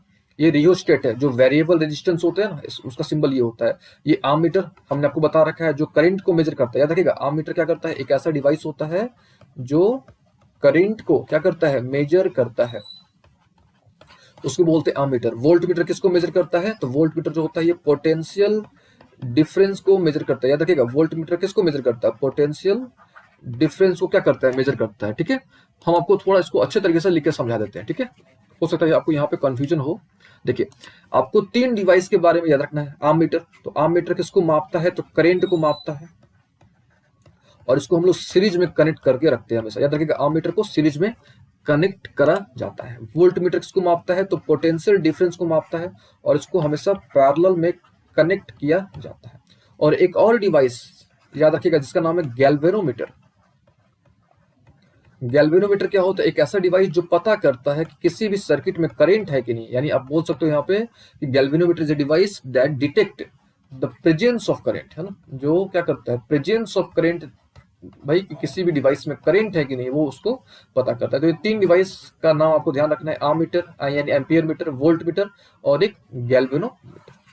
ठीक है, उम्मीद आपको यहाँ तक सारी बातें समझ आई होंगी। ठीक है, ये आपका मेजरिंग डिवाइस यानी भाई हमने डिस्कस कर लिया कौन कौन सा। एक होता है आर्म मीटर आपका, एक वोल्ट मीटर और एक आपका गैल्वेनोमीटर। तो ये 3 डिवाइस आपको हमेशा ध्यान में रखना है। ठीक है, थोड़ा आर्म मीटर देख लीजिए यहाँ पे। तो आर्म मीटर क्या होता है, हमने आपको बता रखा है कि भाई किसको मेजर करता है, करंट को मेजर करता है, किसमें कनेक्ट होता है, सीरीज में कनेक्टेड होता है। ठीक है, थोड़ा आर्म मीटर का डायग्राम थोड़ा देख लो कि भाई आर्म मीटर होता कैसा है। ठीक है, तो ये हो गया क्या, ये होता है आपका आर्म मीटर। इस तरह का आपको लैबोरेटरी में आपको मिला होगा। ठीक है, चलिए वोल्ट मीटर हमने आपको बता रखा है कि भाई वोल्ट मीटर क्या होता है, एक ऐसा डिवाइस जो किसको मापता है, जो वो पोटेंशियल डिफरेंस को मापता है, और ये किसमें कनेक्टेड होता है, तो ये जो होता है आपका पैरेलल में कनेक्टेड होता है। ये भी हमने आपको बता रखा है कि भाई ये किसमें कनेक्टेड होता है, तो ये पैरेलल में कनेक्टेड होता है। ठीक है, अच्छा, और थोड़ा यानी क्या चीज, इसका डायग्राम थोड़ा देख लो आपकी, भाई इसका डायग्राम कैसा कैसा है कि मैंने कैसा होता है वोल्ट मीटर। तो ये आपने देखा भी होगा, नॉर्मल इलेक्ट्रिशियन जो होते हैं वो चेक करते रहते हैं। ठीक है, चलिए, तो ये हो गया, हमने क्या क्या डिस्कस कर लिया, इलेक्ट्रिकल डिवाइस डिस्कस कर लिया। और एक हमने स्किप कर दिया था गैल्वेनोमीटर, जो हमने आपको बता रखा है कि भाई गैल्वेनोमीटर क्या होता है, एक ऐसा डिवाइस जो करंट के प्रेजेंस को डिटेक्ट करता है कि भाई करंट है कि नहीं उसमें। अच्छा, अब हमको क्या करना है, रेजिस्टेंस को क्या बन जाएगा, बैटरी बन जाएगा। अब हम बात करते हैं कॉम्बिनेशन ऑफ रेजिस्टेंस की, यानी रेजिस्टेंसेस को किस प्रकार से कंबाइन किया जा सकता है। अब हम लोग इसके बारे में बात करने वाले हैं, यानी अब हम लोग बात करने वाले हैं पॉइंट नंबर 12। ठीक है, देखिए, सबसे पहले हमको पता होना चाहिए कि भाई रेजिस्टेंस क्या होता है। तो रेजिस्टेंस जो होता है एक प्रॉपर्टी होता है, हमने आपको ऑलरेडी बता रखा है कि भाई रेजिस्टेंस क्या होता है, तो एक प्रॉपर्टी होता है जो करंट के फ्लो को, ठीक है, जो करंट के फ्लो को, जो चार्ज के फ्लो को रोकता है। ठीक है, तो यहाँ पे जो है हम लोग रेजिस्टेंस से बेहतर, ठीक है, रेजिस्टेंस से बेहतर हम लोग यहाँ पे रेजिस्टर वर्ड यूज करेंगे। ठीक है, क्योंकि रेजिस्टेंस क्या होता है, एक प्रॉपर्टी होता है, और प्रॉपर्टी को हम लोग कंबाइन नहीं कर सकते। ठीक है, प्रॉपर्टी को हम लोग कंबाइन नहीं कर सकते हैं, लेकिन रजिस्टर को हम लोग कंबाइन कर सकते हैं। और रजिस्टर हमने आपको ऑलरेडी बता रखा है कि भाई रजिस्टर क्या होता है, तो एक ऐसा मटेरियल, ठीक है, रजिस्टर क्या होता है, एक ऐसा मटेरियल जिसका रेजिस्टेंस काफी हाई होता है। याद रखिएगा, वैसा मटेरियल जिसका रेजिस्टेंस काफी क्या होता है, हाई होता है, उसको क्या बोलते हैं, हम लोग बोलते हैं उसको रेजिस्टर। और ओके, तो हमको ये आइडिया लग गया कि भाई हम लोग 2 तरीके से कंबाइन कर सकते हैं, एक सीरीज में, दूसरा पैरेलल में। लेकिन किसको यानी रजिस्टर को। याद रखिएगा, रजिस्टर, देखिए और लोग के अंतर क्या है दोनों में, ये एक प्रॉपर्टी है जब ये एक डिवाइस है। ठीक है, अच्छा, अब बात आती है कि भाई कैसे पता करें सीरीज है कि पैरेलल है। तो आसान तरीका है कि अगर वन वे होगा, अगर एक रास्ता होगा तो समझ लो कि सीरीज है। अगर मेनी वे होगा, यानी एक से अधिक अगर रास्ता होगा, है ना, अगर मेनी वे होगा तो समझ लो कि वो क्या है आपका, वो है पैरेलल। सबसे सिंपल सा तरीका है, देखो जैसे मान लेते हैं कि ये आपका एक रजिस्टर हो गया, है ना, एक यहाँ पे एक रजिस्टर हो गया। ठीक है, और ये आपका पूरा क्या हो गया, सर्किट हो गया। यानी मान लो हमने यहाँ पे इसको बैटरी लगा के एक सर्किट तैयार कर दिया। अब हमको इस पॉइंट से इस पॉइंट तक पहुंचना है। अब खुद सोचो आप, अब एक पॉइंट से दूसरे पॉइंट तक पहुंचने के लिए, यानी यहाँ से हमको यहाँ तक पहुंचना है, तो कितना रास्ता है, केवल भाई हमारे पास एक रास्ता है, यानी वन वे है। तो वन वे है, यानी अगर एक रास्ता है तो समझ लो कि वो क्या है, सीरीज है। अच्छा, अब बात आती है कि भाई पैरेलल कैसा होगा। ठीक है, तो पैरेलल भी आपको करके दिखा देते हैं। ठीक है, तो पैरेलल में सिंपल सा आपको ध्यान रखना है कि भाई मेनी वे होगा, यानी एक पॉइंट से दूसरे पॉइंट तक पहुंचने के लिए बहुत सारे क्या होंगे, रास्ते होंगे। जैसे मान लो कि आपके पास एक ये रजिस्टर हो गया, ठीक है, एक मान लो एक ये रजिस्टर हो गया, कनेक्ट होता है सीरीज में कनेक्ट। ठीक है, मान लो कि आपके पास एक ये रजिस्टर हो गया, यानी हमारे पास यहाँ पे 3 रजिस्टर्स होंगे। ठीक है, अब तीनों को हमने क्या कर दिया, बैटरी से कनेक्ट कर दिया। अब देखो हमको इस पॉइंट से इस पॉइंट तक पहुंचना है ना। तो देखो ध्यान से, हमारे पास एक हम लोग ऐसे भी जा सकते हैं, ऐसे भी जा सकते हैं और ऐसे भी जा सकते हैं, यानी हमारे पास 3 रास्ते हैं। तो सिंपल सा ट्रिक है, अगर हाईवे होगा या हाईवे या इसको आप बोलो कि मेनी वे होगा, अगर एक से अधिक रास्ता होगा तो समझ लो कि भाई वो पैरेलल है, अगर एक रास्ता होगा, केवल एक रास्ता होगा तो समझ लो कि वो क्या है, सीरीज है। All okay. अच्छा, एक पॉइंट और है, एक आसान सा अंतर और हम लोग बोल सकते हैं कि सीरीज में, याद रखिएगा, सीरीज में आई सेम होता है, यानी जो करंट होता है वो क्या होता है, सेम होता है, जबकि पैरेलल में आपका वी सेम होता है। एक और आसान सा डिफरेंस याद रखिएगा, सीरीज में क्या होता है, आई सेम होता है, जबकि पैरेलल में क्या होता है, वी सेम होता है। हम लोग लास्ट में डिस्कस भी करेंगे कि भाई सीरीज में और पैरेलल में क्या डिफरेंस है। अभी हम लोग क्या करते हैं, थोड़ा कैसे कंबाइन किया जाता है वो हम लोग थोड़ा देख लेते हैं। तो आपको आइडिया लग गया होगा कि अगर एक पॉइंट से दूसरे पॉइंट तक पहुंचने के लिए अगर हमारे पास केवल एक रास्ता है तो वो हो गया सीरीज। अगर एक से अधिक रास्ता है, यानी यहाँ पे 1 2 3, यहाँ पे 3 रास्ता है यहाँ तक पहुंचने के लिए, तो इसको हम लोग क्या बोलेंगे, पैरेलल। ऑल ओके ना। चलिए अब देखा जाए कि भाई सीरीज वाला किस प्रकार से उसका फॉर्मूला आता है, ठीक है। और उससे पहले थोड़ा सा स्टेटमेंट पढ़ लिया जाए। देखिए यहाँ पे, व्हेन 2 और more resistors are connected end to end, अगर इंड टू इंड कनेक्टेड है, ये भी एक आसान तरीका है पहचानने का।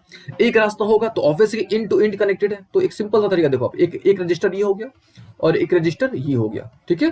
तो देखो इसका इंड और इसका इंड क्या है, आपस में कनेक्टेड है। तो अगर इंड से इंड कनेक्टेड है, इंड टू इंड कनेक्टेड है, तो समझ लो कि भैया वो क्या है, सीरीज है। अगर आपको ये भी नहीं समझ आता तो सिंपल सा तरीका है, अगर एक रास्ता है, one way series, one way series. All okay ना। अच्छा अभी देखो, अब इसके लिए हम लोग क्या करते हैं, एक फॉर्मूला, ठीक है, फॉर्मूला इसके लिए हम लोग क्या करते हैं, डिराइव करते हैं। किसके लिए, रेजिस्टेंस के लिए। लेकिन किसमें रेजिस्टेंस, सीरीज में रेजिस्टेंस जो है, इसके लिए हम लोग एक फॉर्मूला, सिंपल सा फॉर्मूला डिराइव करते हैं। चलिए शुरू किया जाए। तो मान लीजिए कि ये आपका एक रजिस्टर हो गया, और ये मान लो कि एक रजिस्टर ये हो गया, इन 2 रजिस्टर हम लोग ले लेते हैं और दोनों को हमने किस में कंबाइन कर दिया, सीरीज में। कैसे पता, कैसे सीरीज में पता आपको, तो भाई यहाँ पे आपको दिख रहा होगा कि भाई यहाँ पे जो है एक रास्ता है, यानी यहां से यहां तक पहुंचने के लिए एक रास्ता है, ठीक है। और आपको पता होना चाहिए कि भाई सीरीज में करंट सेम होता है। ये मान लो कि R1 हो गया, ये हो गया R2, ठीक है, ये हो गया R1, ये R2, इसका हो गया V1, इसका क्या हो गया V2, है कि नहीं। तो V अलग अलग है, तो V इक्वल टू क्या होता है, V1 प्लस V2, है ना। अच्छा, ओम्स लॉ हमने आपको बता रखा है, ओम्स लॉ क्या होता है, तो V इक्वल टू IR। तो यहाँ पे हम लोग क्या कर देंगे, IR रख देंगे, है ना। यहाँ भी क्या कर देंगे, IR1 रख देंगे प्लस क्या चाहिए, IR2, क्योंकि I सेम है ना। हमने आपको बता रखा है कि भाई सीरीज में I सेम होता है। तो यहाँ से आप क्या करो, I कॉमन निकालो, यानी इन दोनों में से I बाहर निकल जाएगा, तो क्या बचेगा, बचेगा R1 प्लस क्या चाहिए, R2। ये I और I कैंसिल, क्या बच गया भाई, R equal to R1 plus R2, ठीक है। तो ये एक्सप्रेशन निकल गया, किसका एक्सप्रेशन निकल गया, सीरीज का, ठीक है। यानी आप कितने भी रजिस्टर्स कंबाइन कर दो, सीरीज में कंबाइन कर दो, तो उसका जो फाइनल, यानी उसका जो इक्विवेलेंट रेजिस्टेंस आएगा, ठीक है, उसका जो इक्विवेलेंट रेजिस्टेंस आएगा, वो जितने भी इंडिविजुअल रेजिस्टेंस होंगे उनका एल्जेब्रिक सम होगा। फिर से, जो आपका इक्विवेलेंट रेजिस्टेंस होगा, ठीक है, वो जो होगा जितने भी इंडिविजुअल रेजिस्टेंस से उनका एल्जेब्रिक सम होगा, ठीक है। हमने इसको कैसे डिराइव किया, तो V equal to V1 plus V2 हमने कर दिया। V इक्वल टू होता है IR V1, यानी IR1, फिर यहाँ पे IR2, यहाँ से हमने क्या कर दिया, I बाहर निकाल दिया, और ये I और ये I कट गया, क्या बचा, R equal to R1 plus R2, ठीक है। तो इस प्रकार से हमने क्या कर लिया, डिराइव कर दिया। किसको डिराइव कर दिया, इस प्रकार से हमने डिराइव कर दिया कि भाई अगर रजिस्टर को हम लोग सीरीज में कंबाइन करेंगे तो क्या होगा। और कैसे पता करेंगे, तो आसान तरीका है, अगर इंड टू इंड कनेक्टेड है तो सीरीज में है, ठीक है। अच्छा, यहाँ पे स्टेटमेंट नंबर 2 पढ़ते हैं कि when a number of resistors are connected in series, अगर बहुत सारा रजिस्टर्स सीरीज में कनेक्टेड है, then each resistance has different potential difference across its end. हमने आपको बता रखा है कि भाई सीरीज में I सेम होता है, सीरीज में I सेम होता है, लेकिन V अलग अलग होता है, ठीक है। बट यहाँ पढ़िए, but the total potential difference across all the ends of conductor in series is equal, यानी ओवरऑल सम, ठीक है, जो सम होगा वो क्या होगा, इक्वल होगा। तो यहाँ पे हमने क्या कर दिया, यहाँ पे हमने जो करके दिखाया आपको कि भाई V जो होगा आपका, देखिए इसको इरेज करके आपको फिर से समझाते, देखिए ये क्या था, हमारा पहला रजिस्टर था ना, है कि नहीं, पहला रजिस्टर था और ये दूसरा रजिस्टर था, है ना। तो ये क्या था, R1 था, ये क्या था, R2 था, इसका V1 होगा, इससे क्या होगा, V2 होगा, क्योंकि I सेम है ना। तो V इक्वल टू क्या होगा, V1 प्लस V2, यानी जो दोनों का सेम होगा, V इक्वल टू IR। और यहाँ पे क्या हो गया, आई आर वन हो गया प्लस क्या हो गया, आई आर टू हो गया। यहाँ से हमने आई कॉमन ले लिया तो क्या बच गया, R equal to R one plus R two. ठीक है, तो उम्मीद है आपको सीरीज वाला कॉन्सेप्ट समझ आ गया होगा। ठीक है, अब देखिए उसको हमने यहाँ पे डिराइव भी करके रखा हुआ है। देखो कैसे, यहाँ पे एक आर वन, ये आर टू और ये आर थ्री, इसका वी वन है, इसका वी टू, इसका वी थ्री। पता है v इक्वल टू क्या होगा, v1 plus v2 plus v3 होगा। v1 equal to I R one, I R two, I R three. Simple, फिर हमने क्या कर दिया, तीनों को जोड़ दिया है ना, और जोड़ के हमने यहाँ पे क्या कर दिया, आई कॉमन ले लिया। ठीक है, हमने जोड़ के क्या कर दिया, आई हमने यहाँ पे कॉमन ले लिया है कि नहीं। चलिए उसको आगे प्रोसीड करते हैं। आपको यहाँ से हमने क्या कर दिया, आई, यहाँ पे देखो आई आर इक्वल टू क्या होगा, आई आर वन प्लस आई आर टू प्लस आई आर थ्री हो गया ना। यहाँ से हमने आई कॉमन ले लिया तो क्या बच गया, R equal to R one plus R two plus R three. तो यहाँ पे देखो जो द सम टोटल रेजिस्टेंस, और इसको हम लोग इक्विवेलेंट रेजिस्टेंस भी बोलते हैं, याद रखिएगा इसको हम लोग इक्विवेलेंट रेजिस्टेंस भी बोलते हैं। तो ये जो इक्विवेलेंट रेजिस्टेंस है, ये जितने भी इंडिविजुअल रेजिस्टेंस है उनके अलजेब्रिक सम के बराबर होता है। चलिए उम्मीद है आपको ये समझ आ गया होगा। Next parallel. तो पैरेलल कैसे पकड़ा जाए, कैसे पता किया जाए, तो हमने आपको बता रखा है कि अगर मेनी वे होगा, यानी अगर एक से अधिक रास्ता होगा तो क्या होगा, पैरेलल होगा। सिंपल सा ट्रिक है। या एंड टू एंड अगर कनेक्टेड नहीं होगा, एंड टू एंड कनेक्टेड अगर नहीं होगा तो बोलेंगे पैरेलल में है। ठीक है, चलिए थोड़ा स्टेटमेंट पढ़ लिया जाए। तो व्हेन टू और more resistors are connected between the same point then they are said to be in parallel. सही बात है। अच्छा, सेकेंड स्टेटमेंट क्या है इसका, when a number of resistance are connected in parallel then the potential difference across each resistance is same. यानी हमने आपको बताया कि भाई जो पीडी होगा वो क्या होगा, सेम होगा। सीरीज में क्या होता है, आई सेम होता है। ऑल ओके ना, सीरीज में क्या होता है, आई सेम होता है। ठीक है, अच्छा सीरीज में आई सेम होता है, जबकि पैरेलल में क्या होता है, वी सेम होता है। ठीक है, चलिए तो इसको भी हम लोग, इसका भी एक्सप्रेशन डिराइव करके आपको दिखा देते हैं कि भाई इसको हम लोग किस प्रकार से डिराइव करेंगे। ठीक है, तो मान लेते हैं कि हमारे पास तीन रजिस्टर है। ठीक है, तीन क्या है, रजिस्टर है। चलो भैया, ये हो गया हमारा पहला रजिस्टर। ठीक है, ये हो गया हमारा दूसरा रजिस्टर। ठीक है, और ये मान लेते हैं कि हमारे पास हो गया ये तीसरा रजिस्टर। ठीक है, चलिए अब क्या करा जाए, तीनों को हमने बैटरी से मान लो हमने कनेक्ट कर दिया बैटरी से। ठीक है, देखिए छोटा बड़ा होता है, ये हमने इसको बैटरी से कनेक्ट कर दिया। अच्छा, हमको पता है, क्या पता है भाई कि ये R1 है, ये R2 है और ये R3 है। और हमको ये भी पता है कि भाई V सेम है यहाँ पे, यानी I तो अलग अलग है ना, यानी यहाँ पे I1 होगा, यहाँ पे क्या होगा I2 होगा, और यहाँ पे क्या होगा I3 होगा। तो I इक्वल टू क्या हो जाएगा, I1 प्लस I2 प्लस क्या चाहिए, I3, है ना। अच्छा, V इक्वल टू हमको पता है कि भाई आई आर होता है, तो I इक्वल टू क्या निकल जाएगा, V बाई आर निकल जाएगा। तो यहाँ पे अब क्या करो, V बाई आर रख दो, यानी V by R equal to V by R1 plus V by R2 plus क्या चाहिए, V बाई R3। और ऊपर से आप क्या करो, V सब में से निकालो, आप V कॉमन ले लो, यहाँ भी V है, यहाँ भी V है, यहाँ भी V है। तो V आप जब कॉमन निकालोगे तो क्या बच गया, V बाई आर हो गया क्या इधर, और इधर से आपने V कॉमन निकाल रखा है, यानी 1 by R1 plus 1 by R2 plus क्या चाहिए, 1 बाई R3। और ओके ना, ये देखो V और V कट गया तो क्या बच गया, 1 by R is equal to 1 by R1 plus 1 by R2 plus what, 1 by R3। यानी यहाँ पे क्या निकल के आया, यहाँ पे ये निकल के आया कि ये जो क्या है आपका इक्विवेलेंट रेजिस्टेंस है ना। मतलब इक्विवेलेंट रेजिस्टेंस, यहाँ पे एक वर्ड हम बोल रहे हैं, यहाँ पे कौन सा, इक्विवेलेंट रेजिस्टेंस, यानी फाइनल जो रिजल्ट निकल के आ रहा है, जोड़ने पर जो रिजल्ट निकल के आ रहा है। तो पैरेलल में क्या होता है, पैरेलल में जो इक्विवेलेंट रेजिस्टेंस होता है, समझिएगा ध्यान से, पैरेलल में जो इक्विवेलेंट रेजिस्टेंस होता है उसका रेसिप्रोकल जो होता है इंडिविजुअल रेजिस्टेंस के रेसिप्रोकल के सम के बराबर होता है। ठीक है, चलिए अब इसको भी डिराइव करके थोड़ा देख लिया जाए। तो उम्मीद है आपको पैरेलल समझ आ गया होगा। कैसे पता करेंगे, मेनी वे होगा, या इंड टू इंड कनेक्टेड नहीं होगा, या V सेम होगा। सबसे आसान तरीका कि V सेम होगा तो भाई पैरेलल में है। ठीक है, चलिए अब इसको भी थोड़ा डिराइव करके आपको दिखा देते हैं कि भाई किस प्रकार से इसको डिराइव किया गया है ना। तो इसका भी वही सिंपल सा कॉन्सेप्ट है। ठीक है, काफी सिंपल से, आपको आइडिया लग गया होगा अभी तक। ठीक है, चलिए यहाँ पे देखो आप, यहाँ पे जो है आपके पास तीन रजिस्टर है, ये R1 R2 और R3।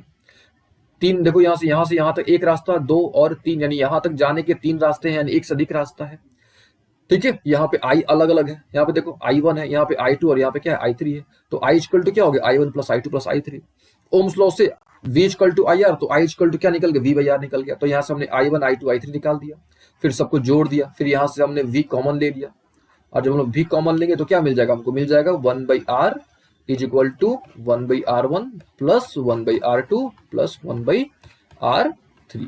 तो इस प्रकार से क्या मिल गया हमको आइडिया लग गया कि भाई पैरेलल में जो इक्विवेलेंट रेजिस्टेंस होता है, पैरेलल में जो इक्विवेलेंट रेजिस्टेंस होता है उसका रेसिप्रोकल, ठीक है, उसका जो रेसिप्रोकल होता है, वो जो रेसिप्रोकल होता है उसका, वो इंडिविजुअल के रेसिप्रोकल के सम के बराबर होता है। यहां देखिए आप last statement, the sum total resistance in parallel resistance connection is equal to the sum of reciprocal of all their resistance. यानी ये बोल रहा है, यानी 1/R is equal to 1/R1 plus 1/R2 plus what 1/R3। तो ये statement ये बोल रहा है, ठीक है। तो उम्मीद आपको ये भी समझ आ गया होगा कि भाई सीरीज में कैसे कनेक्ट करते हैं, पैरेलल में कैसे कनेक्ट करते हैं, ठीक है। अब थोड़ा सा डिस्कस कर लिया जाए कि भाई सीरीज और पैरेलल वाला क्या हालचाल है इसका। तो हमने आपको बता रखा है सीरीज कैसे पता करोगे, हमने आपको बता रखा है करंट सेम तो सीरीज, वोल्टेज सेम यानी पोटेंशियल डिफरेंस सेम तो पैरेलल, एक रास्ता है तो सीरीज, एक से अधिक रास्ता है तो पैरेलल, ठीक है। लेकिन और इसके अलावा भी बहुत सारे डिफरेंसेज हैं, ठीक है, और वो थोड़ा डिफरेंस उसको भी थोड़ा डिस्कस कर लिया जाए कि भाई सीरीज और पैरेलल में क्या क्या डिफरेंस है, और इस पर बेस्ड क्वेश्चंस आ सकते हैं, ये ध्यान रखिएगा।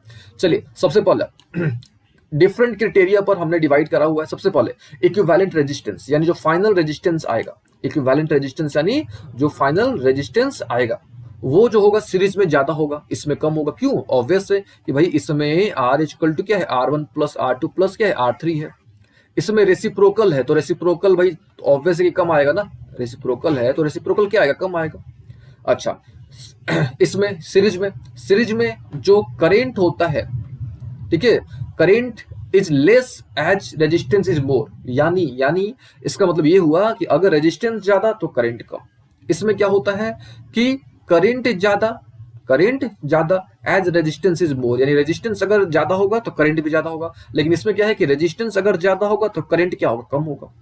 थर्ड इसमें क्या है भाई कि सीरीज में क्या है कि अगर एक स्विच बंद कर दिए, मान लो कि बहुत सारे डिवाइस कनेक्टेड है सीरीज में, अगर एक बंद तो सब बंद, ठीक है। लेकिन इसमें ऐसा नहीं है, इसमें है कि भाई एक बंद करो दूसरा आराम से चलते रहेगा, कोई दिक्कत नहीं है। यानी इसको पढ़ो एक बार यहाँ पे, if one is appliances is switched off, अगर एक को हम लोग बंद करते हैं तो ऑटोमेटिकली आगे वाला काम नहीं करेगा।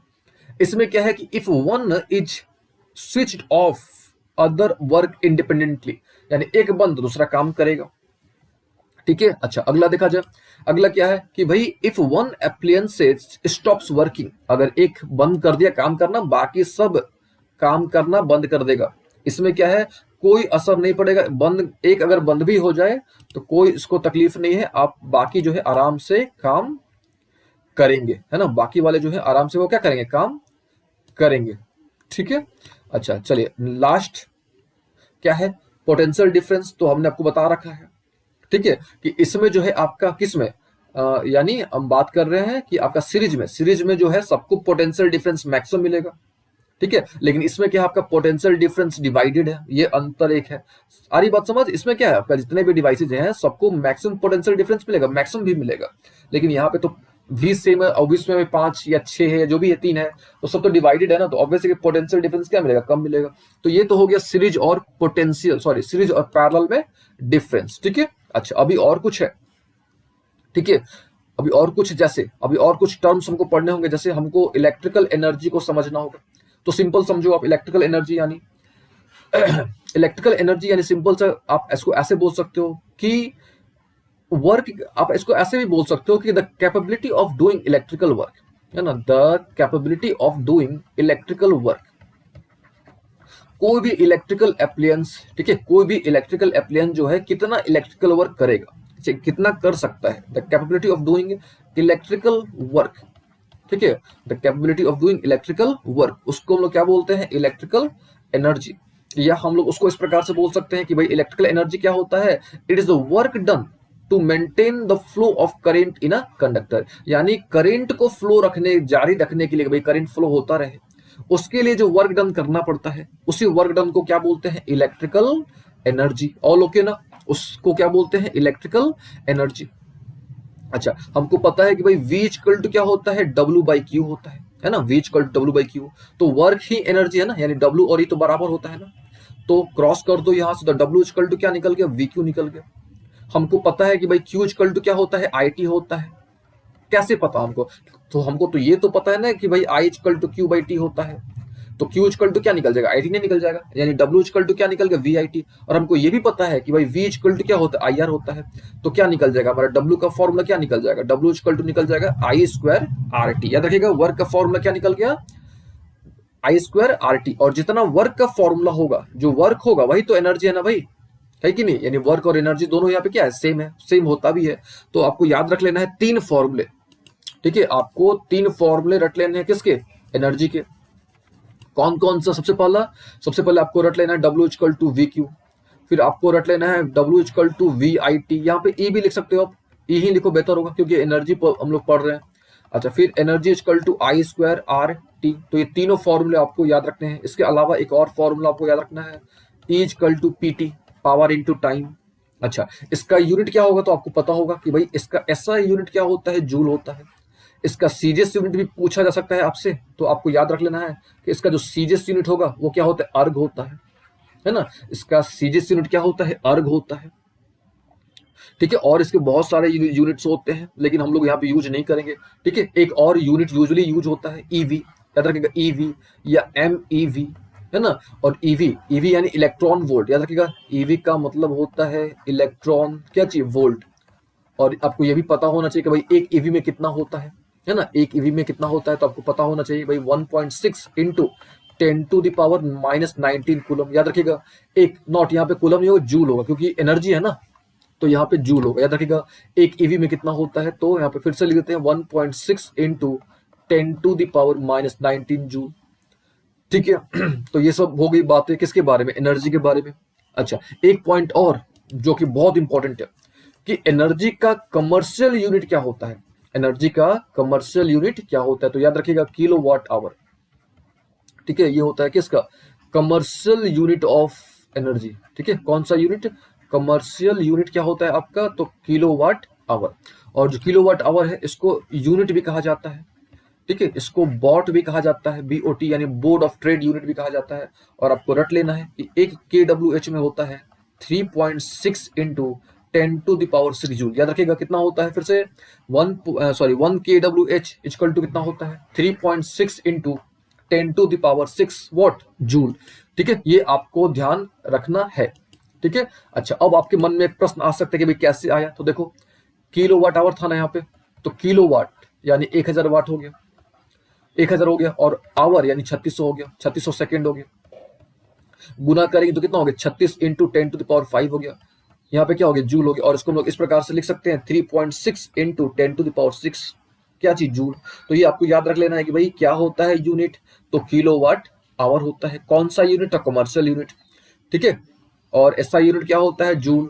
सीजीएस यूनिट याद रखिएगा, अर्ग होता है, ठीक है। सीजीएस यूनिट क्या होता है, अर्ग होता है। और एक हमने आपको और यूनिट बताया, ईवी और MEV हमने आपको बताया, तो इसको बोलते हैं न्यूक्लियर यूनिट। याद रखिएगा, न्यूक्लियर यूनिट ऑफ एनर्जी, इसको हम लोग क्या बोलते हैं, न्यूक्लियर यूनिट ऑफ क्या चीज, एनर्जी, ठीक है। तो उम्मीद है आपको एनर्जी का आइडिया लग गया होगा, ठीक है। चलिए अब बात किया जाए पावर।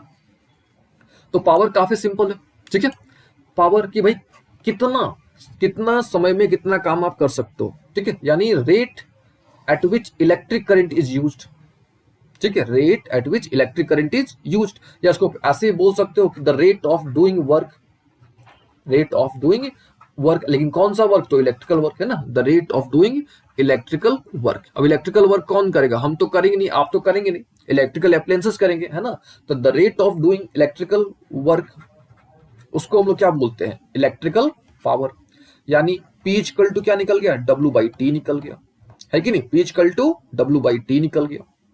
अच्छा, और एक बात और, ये स्केलर क्वांटिटी होता है, पावर जो होता है स्केलर क्वांटिटी होता है। जो एनर्जी हमने पढ़ा, ये जो एनर्जी हमने डिस्कस किया, ये भी कौन सा क्वांटिटी होता है, ये भी स्केलर क्वांटिटी होता है ना। जो एनर्जी अभी हमने डिस्कस किया, ये भी क्या होता है, स्केलर क्वांटिटी होता है। ये जो रेजिस्टेंस हमने पढ़ा, ठीक है, ये भी आपका क्या होता है, स्केलर क्वांटिटी होता है। जो करंट हमने पढ़ा वो भी स्केलर क्वांटिटी होता है, ठीक है। तो ये सब आपको ध्यान में रखना होगा, ऑल ओके ना। अच्छा, पावर हमने समझ लिया भाई, the rate of doing electrical work is called power, ठीक है। अच्छा, और थोड़े बहुत जाना जाए इसके बारे में, तो P इक्वल टू क्या होता है, W/T। और क्रॉस करेंगे तो W इक्वल टू क्या निकल गया, PT निकल गया, है कि नहीं। और हमने थोड़ी देर पहले आपको बताया है कि भाई E इक्वल टू क्या होता है, PT होता है। तो आपको याद रख लेना है एनर्जी का फॉर्मूला, ठीक है। अच्छा, और कुछ, P P इक्वल टू हमने अभी आपको बताया कि भाई W/T होता है, और W का हमने आपको कुछ फॉर्मूला बता रखा है। कौन कौन सा फॉर्मूला? तो W के हमने आपको 3-4 फॉर्मूले बता रखे हैं। सबसे पहला VIT, ठीक है, फिर W इक्वल टू होता है I² RT, ठीक है। तो ये कुछ फॉर्मूले हैं, आपको ध्यान में रखने होंगे। जैसे पहला क्या है, W इक्वल टू VIT, तो यहाँ पे आप क्या कर दो, VIT रख दो। ये आपका T है, ये T कट गया, तो P इक्वल टू कितना निकल गया, VI निकल गया, है कि नहीं? अच्छा V इक्वल टू आपने पढ़ा हुआ ओम्स लॉ। ओम्स लॉ क्या होता है, IR होता है, V इक्वल टू IR, तो ये क्या हो गया, I² R हो गया, ठीक है। अच्छा, एक और फॉर्मूला होता है, आप जब V इक्वल टू IR लिख सकते हो, तो I इक्वल टू आप क्या लिख सकते हो, V/R भी तो लिख सकते हो कि नहीं? तो यहाँ पे आप I की जगह क्या लिख दोगे, V/R लिख दोगे, तो क्या निकल गया, P equal to V²/R² into R हो गया। ये R और R कट गया, तो P इक्वल टू कितना निकल गया, V²/R निकल गया। तो ये सब फॉर्मूले आपको ध्यान में रखने हैं। पहला P इक्वल टू W/T, दूसरा P इक्वल टू VI, तीसरा P equal to I² R, ठीक है। उसके बाद P इक्वल टू V²/R। तो ये सारे फॉर्मूले आपको ध्यान में रखने होंगे। फिर से कौन कौन सा फॉर्मूला, पहला P इक्वल टू VI, ठीक है, दूसरा P equal to I² R, तीसरा P इक्वल टू V²/R, है ना, और एक फॉर्मूला तो है ही आपका W/T, ठीक है। आपको ये सारे फॉर्मूले पावर के याद रख लेने हैं। अच्छा, यूनिट क्या होता है पावर का, तो वाट होता है, याद रखिएगा, पावर का यूनिट क्या होता है, वॉट, ठीक है। याद रखिएगा, पावर का जो यूनिट होता है वो क्या होता है, वाट होता है। तो यहाँ पे वाट हमने ऑलरेडी लिख रखा है कि भाई पावर का यूनिट आपको याद रख लेना है कि भाई क्या होता है, वाट होता है। फॉर्मूला सारे आपको याद रख लेना है। एक हो गया W/T, ठीक है, एक हो गया आपका क्या हो गया, VI हो गया, और I² R हो गया, और क्या हो गया, V²/R हो गया, ठीक है। ये सारे फॉर्मूले आपको ध्यान में रखने हैं। अच्छा, एक और प्रश्न पूछा जा सकता है आपसे कि भाई पावर का तो यूनिट होता है वाट, ठीक है, लेकिन 1 वाट को आप डिफाइन करो, तो आप बता सकते हो, ठीक है। क्या बता सकते हो आप 1 वाट को, कि देखो वाट इक्वल टू क्या होता है, जूल बाई सेकेंड होगा ना। कैसे, क्योंकि W/T होता है ना, पावर इक्वल टू W/T, तो वर्क का यूनिट क्या हो गया, जूल हो गया, टाइम का यूनिट क्या हो गया, सेकेंड हो गया। तो इसको आप ऐसे बता सकते हो कि if one joule work is done in 1 second, लिख देते हैं यहाँ पे हम, इफ 1 जूल, है ना, वर्क इज डन इन कितने सेकेंड में, 1 सेकेंड में। If 1 joule work is done in 1 second, तो हम लोग क्या बोलेंगे, the power is said to be कितना, 1 वाट। अच्छा, और बहुत सारे यूनिट्स होते हैं पावर के, याद रखिएगा, जैसे किलो वाट होता है आपका, तो किलो वाट में कितना हो गया, 1000 वाट हो गया, ठीक है। फिर होता है मेगावाट, मेगावाट में होता है 10⁶ वाट, ये भी याद रखिएगा।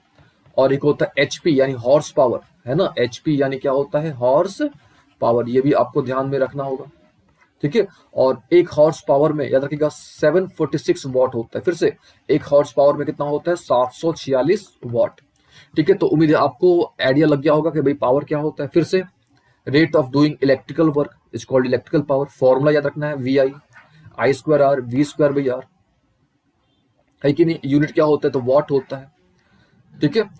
किलो वाट होता है यानी 1000 वाट, मेगावाट, है कि नहीं, और हॉर्स पावर, ठीक है। और ये भी एक आपका स्केलर क्वांटिटी है, ये भी आपको ध्यान रखना है कि जो पावर होता है ये कौन सा क्वांटिटी होता है, स्केलर क्वांटिटी होता है। एनर्जी का आपको आइडिया लग गया होगा कि भाई एनर्जी क्या होता है, ठीक है। सीरीज पैरेलल समझ आ गया होगा, ठीक है। और ये हमने आपको ऑलरेडी बता रखा है कि भाई कमर्शियल यूनिट ऑफ एनर्जी क्या होता है, किलो वाट आवर, हमने आपको बता रखा है, ठीक है। याद रखिए, किलो वाट आवर, ठीक है। और किलो वाट आवर क्या होता है, तो आप बता सकते हो कि किलो वाट आवर, ठीक है, is the power consumed when 1 watt of power is used for 1 hour. और बहुत सारे यूनिट्स हैं, आपको ध्यान रखना है, और यहाँ पे हमने ड्राइव ऑलरेडी आपको करके दिखा रखा है, ठीक है। तो ये तो हो गया कमर्शियल यूनिट ऑफ क्या चीज, एनर्जी। अच्छा, अब बात करते हैं नेक्स्ट पॉइंट की, यानी नेक्स्ट टॉपिक की, दैट इज हीटिंग इफेक्ट, ठीक है। हीटिंग इफेक्ट ऑफ क्या चीज, करेंट। अब देखो, हीटिंग इफेक्ट को समझने से पहले आपको कुछ बेसिक चीजों का नॉलेज होना चाहिए, जैसे करेंट, ठीक है। करेंट के बहुत सारे इफेक्ट्स होते हैं। जो करेंट होता है ना, इलेक्ट्रिक करेंट, इसके बहुत सारे इफेक्ट्स होते हैं, ठीक है। अब कौन कौन से इफेक्ट्स होते हैं, यानी यहाँ पे हेडिंग लगाया जाए, इफेक्ट ऑफ क्या चीज, करेंट, इफेक्ट ऑफ करेंट। और करेंट के बहुत सारे इफेक्ट्स होते हैं, जैसे हीटिंग इफेक्ट हो गया, एक मैग्नेटिक इफेक्ट हो गया, हीटिंग इफेक्ट होता है आपका, मैग्नेटिक इफेक्ट होता है, फिर से आपका केमिकल इफेक्ट हो जाता है, मतलब बहुत सारे इफेक्ट्स होते हैं। केमिकल इफेक्ट हो जाता है आपका, फिर आप आगे पढ़ोगे सीबेक इफेक्ट होता है आपका, सीबेक इफेक्ट। फिर होता है आपका थर्मो इलेक्ट्रिक इफेक्ट, बहुत सारे इफेक्ट्स होते हैं। फिर पीटीआर इफेक्ट होता है। लेकिन अभी हम लोग क्या डिस्कस करने वाले हैं? Heating effect. ठीक है, अभी हम लोग डिस्कस करने वाले हैं केवल हीटिंग इफेक्ट। और हीटिंग इफेक्ट के बारे में सबसे पहले जेम्स पर्सकॉट जूल ने बताया था। याद रखिएगा, हीटिंग इफेक्ट के बारे में सबसे पहले जेम्स पर्सकॉट जूल ने बताया था। और कब बताया था? तो 1841 में, यानी 1841 में जेम्स पर्सकॉट जूल ने बताया था। और क्या बताया था इन्होंने बताया था क्या, कि मान लो कोई भी आपका एक डिवाइस हो गया, कोई भी इलेक्ट्रिकल डिवाइस हो गया, उससे अगर इलेक्ट्रिक करंट फ्लो कराते हो आप, तो वो जो डिवाइस है, अगर कोई भी इलेक्ट्रिकल डिवाइस है, अगर उससे आप इलेक्ट्रिक करंट फ्लो कराते हो, तो वो जो डिवाइस है आपका, वो गर्म हो जाएगा। वो डिवाइस क्या हो जाएगा? गर्म हो जाएगा। तो ये जो इफेक्ट है, इस इफेक्ट को उन्होंने बोला कि भाई इस इफेक्ट को हीटिंग इफेक्ट ऑफ करंट का उन्होंने नाम दिया। फिर से, if electric current is allowed to pass through a conductor, या कोई भी electrical device, then that device become hot, वो गर्म हो जाता है। और इस इफेक्ट को क्या बोलते हैं हम लोग? Heating effect of current. और इस चीज के बारे में किसने बताया था? बताया था तो जेम्स पर्सकॉट जूल ने बताया था। कब बताया था? तो 1841 में बताया था। और लोग के, और उन्होंने एक लॉ भी दिया था। ठीक है, इन्होंने क्या करा था? एक लॉ भी दिया था। और उस लॉ को हम लोग क्या बोलते हैं? उस लॉ को हम लोग बोलते हैं जूल्स लॉ ऑफ हीटिंग। याद रखिएगा, उस लॉ को हम लोग बोलते हैं joules law of what? Heating. और ये जूल्स लॉ ऑफ हीटिंग क्या कहता है कि भाई एच जो होता है आपका डायरेक्टली प्रोपोर्शनल होता है आई स्क्वायर के। एच जो होता है वो डायरेक्टली प्रोपोर्शनल होता है आर के। एच जो होता है वो आपका डायरेक्टली प्रोपोर्शनल होता है टी के। यानी आप ऐसे बोल सकते हो कि जो हीटिंग इफेक्ट होता है, ठीक है, वो मेनली तीन चीजों पर डिपेंड करता है, मेनली तीन चीजों पर फोकस करता है, आई पर, आर पर और टी पर। ठीक है, आई यानी करंट पर डिपेंड करता है, आर यानी रेजिस्टेंस पर डिपेंड करता है, और टी यानी टाइम पर डिपेंड करता है। तीनों को मिला देंगे तो क्या निकल जाएगा? H is directly proportional to क्या जी? I square R T. इसको हम लोग हटाते हैं तो एक कांस्टेंट लगाते हैं ना हम लोग, कोई भी साइन ऑफ प्रोपोर्शनलिटी हटाते हैं तो एक कांस्टेंट हम लोग लगाते हैं। तो एच इक्वल टू क्या निकल गया? जे आई स्क्वायर आर टी। जे की जो वैल्यू होती है वो 1 होती है। तो एच इक्वल टू क्या निकल गया? आई स्क्वायर आर टी। तो ये आपको ध्यान में रखना है कि भाई एच का फॉर्मूला क्या होता है। याद रखिएगा, एच का formula I square R T. और लोग ना, एच का फॉर्मूला क्या होता है? आई स्क्वायर आर टी। तो और आपको ये लॉ भी याद रखना है कि भाई जूल्स लॉ ऑफ हीटिंग क्या होता है। तो आपको बताना है कि भाई H is directly proportional to I square, H is directly proportional to R, H is directly proportional to T. तीनों को मिला देंगे तो हमको ये मिल जाएगा। क्या मिल जाएगा? तो H is equal to I square R T. अच्छा, और लोग के यहाँ तक। और हीटिंग इफेक्ट हमने आपको समझा दिया कि भाई हीटिंग इफेक्ट क्या होता है। फिर से एक बार, कि जब भी whenever electric current is allowed to pass through a conductor या डिवाइस, वो आपका गर्म हो जाएगा। और उसी इफेक्ट को हम लोग क्या बोलते हैं? हीटिंग इफेक्ट ऑफ करंट बोलते हैं। इसका फॉर्मूला हमने देख लिया, क्या होता है formula? H equal to I square R T. यहाँ पे इसका फॉर्मूला है, और हमने ऑलरेडी डिराइव भी कर भी रखा है। तो देखो, इसको आप ऐसे भी कर सकते हो। ई का फॉर्मूला आपने डिराइव किया था ना, तो जो ई जितना एनर्जी होगा या जितना वर्क होगा उतना हीट होगा। तो ई का फॉर्मूला, डब्ल्यू का फॉर्मूला, एच का फॉर्मूला, तीनों का फॉर्मूला क्या होता है? सेम होता है। ठीक है, इसका यूनिट भी क्या होगा? जूल होगा। ऑल ओके ना? अच्छा, एक पॉइंट और यहाँ पे हम डिस्कस करना चाहेंगे, भाई कारण क्या है, कि भाई हीटिंग इफेक्ट का कारण क्या है, यानी what is the main cause of heating effect of current. ठीक है, तो सिंपल सी बात है, इसका मेन कारण है रेजिस्टेंस। ठीक है, जिसका मेन कारण क्या है? रेजिस्टेंस। तो अगर आपको ध्यान होगा, तो हमने आपको बताया था कि जैसे ही हम लोग बैटरी से कनेक्ट करेंगे तो वहां पे टकराव होगा, यानी वहां पे रेजिस्टेंस होगा। तो जितना ज्यादा रेजिस्टेंस होगा उतना ज्यादा वहां पे क्या होगा? हीट प्रोड्यूस होगा। तो सिंपल सी बात है कि प्रश्न आ सकता है कि भाई what is the main cause of heating effect of current. तो आपको बताना है रेजिस्टेंस एमंग किसके बीच में? इलेक्ट्रॉन्स। ठीक है, इलेक्ट्रॉन्स एंड आयंस। इलेक्ट्रॉन्स और आयंस के बीच में, फिर से इलेक्ट्रॉन्स और आयंस के बीच में जो कोलिजन होता है, जो रेजिस्टेंस होता है, उसी को हम लोग क्या बोलते हैं?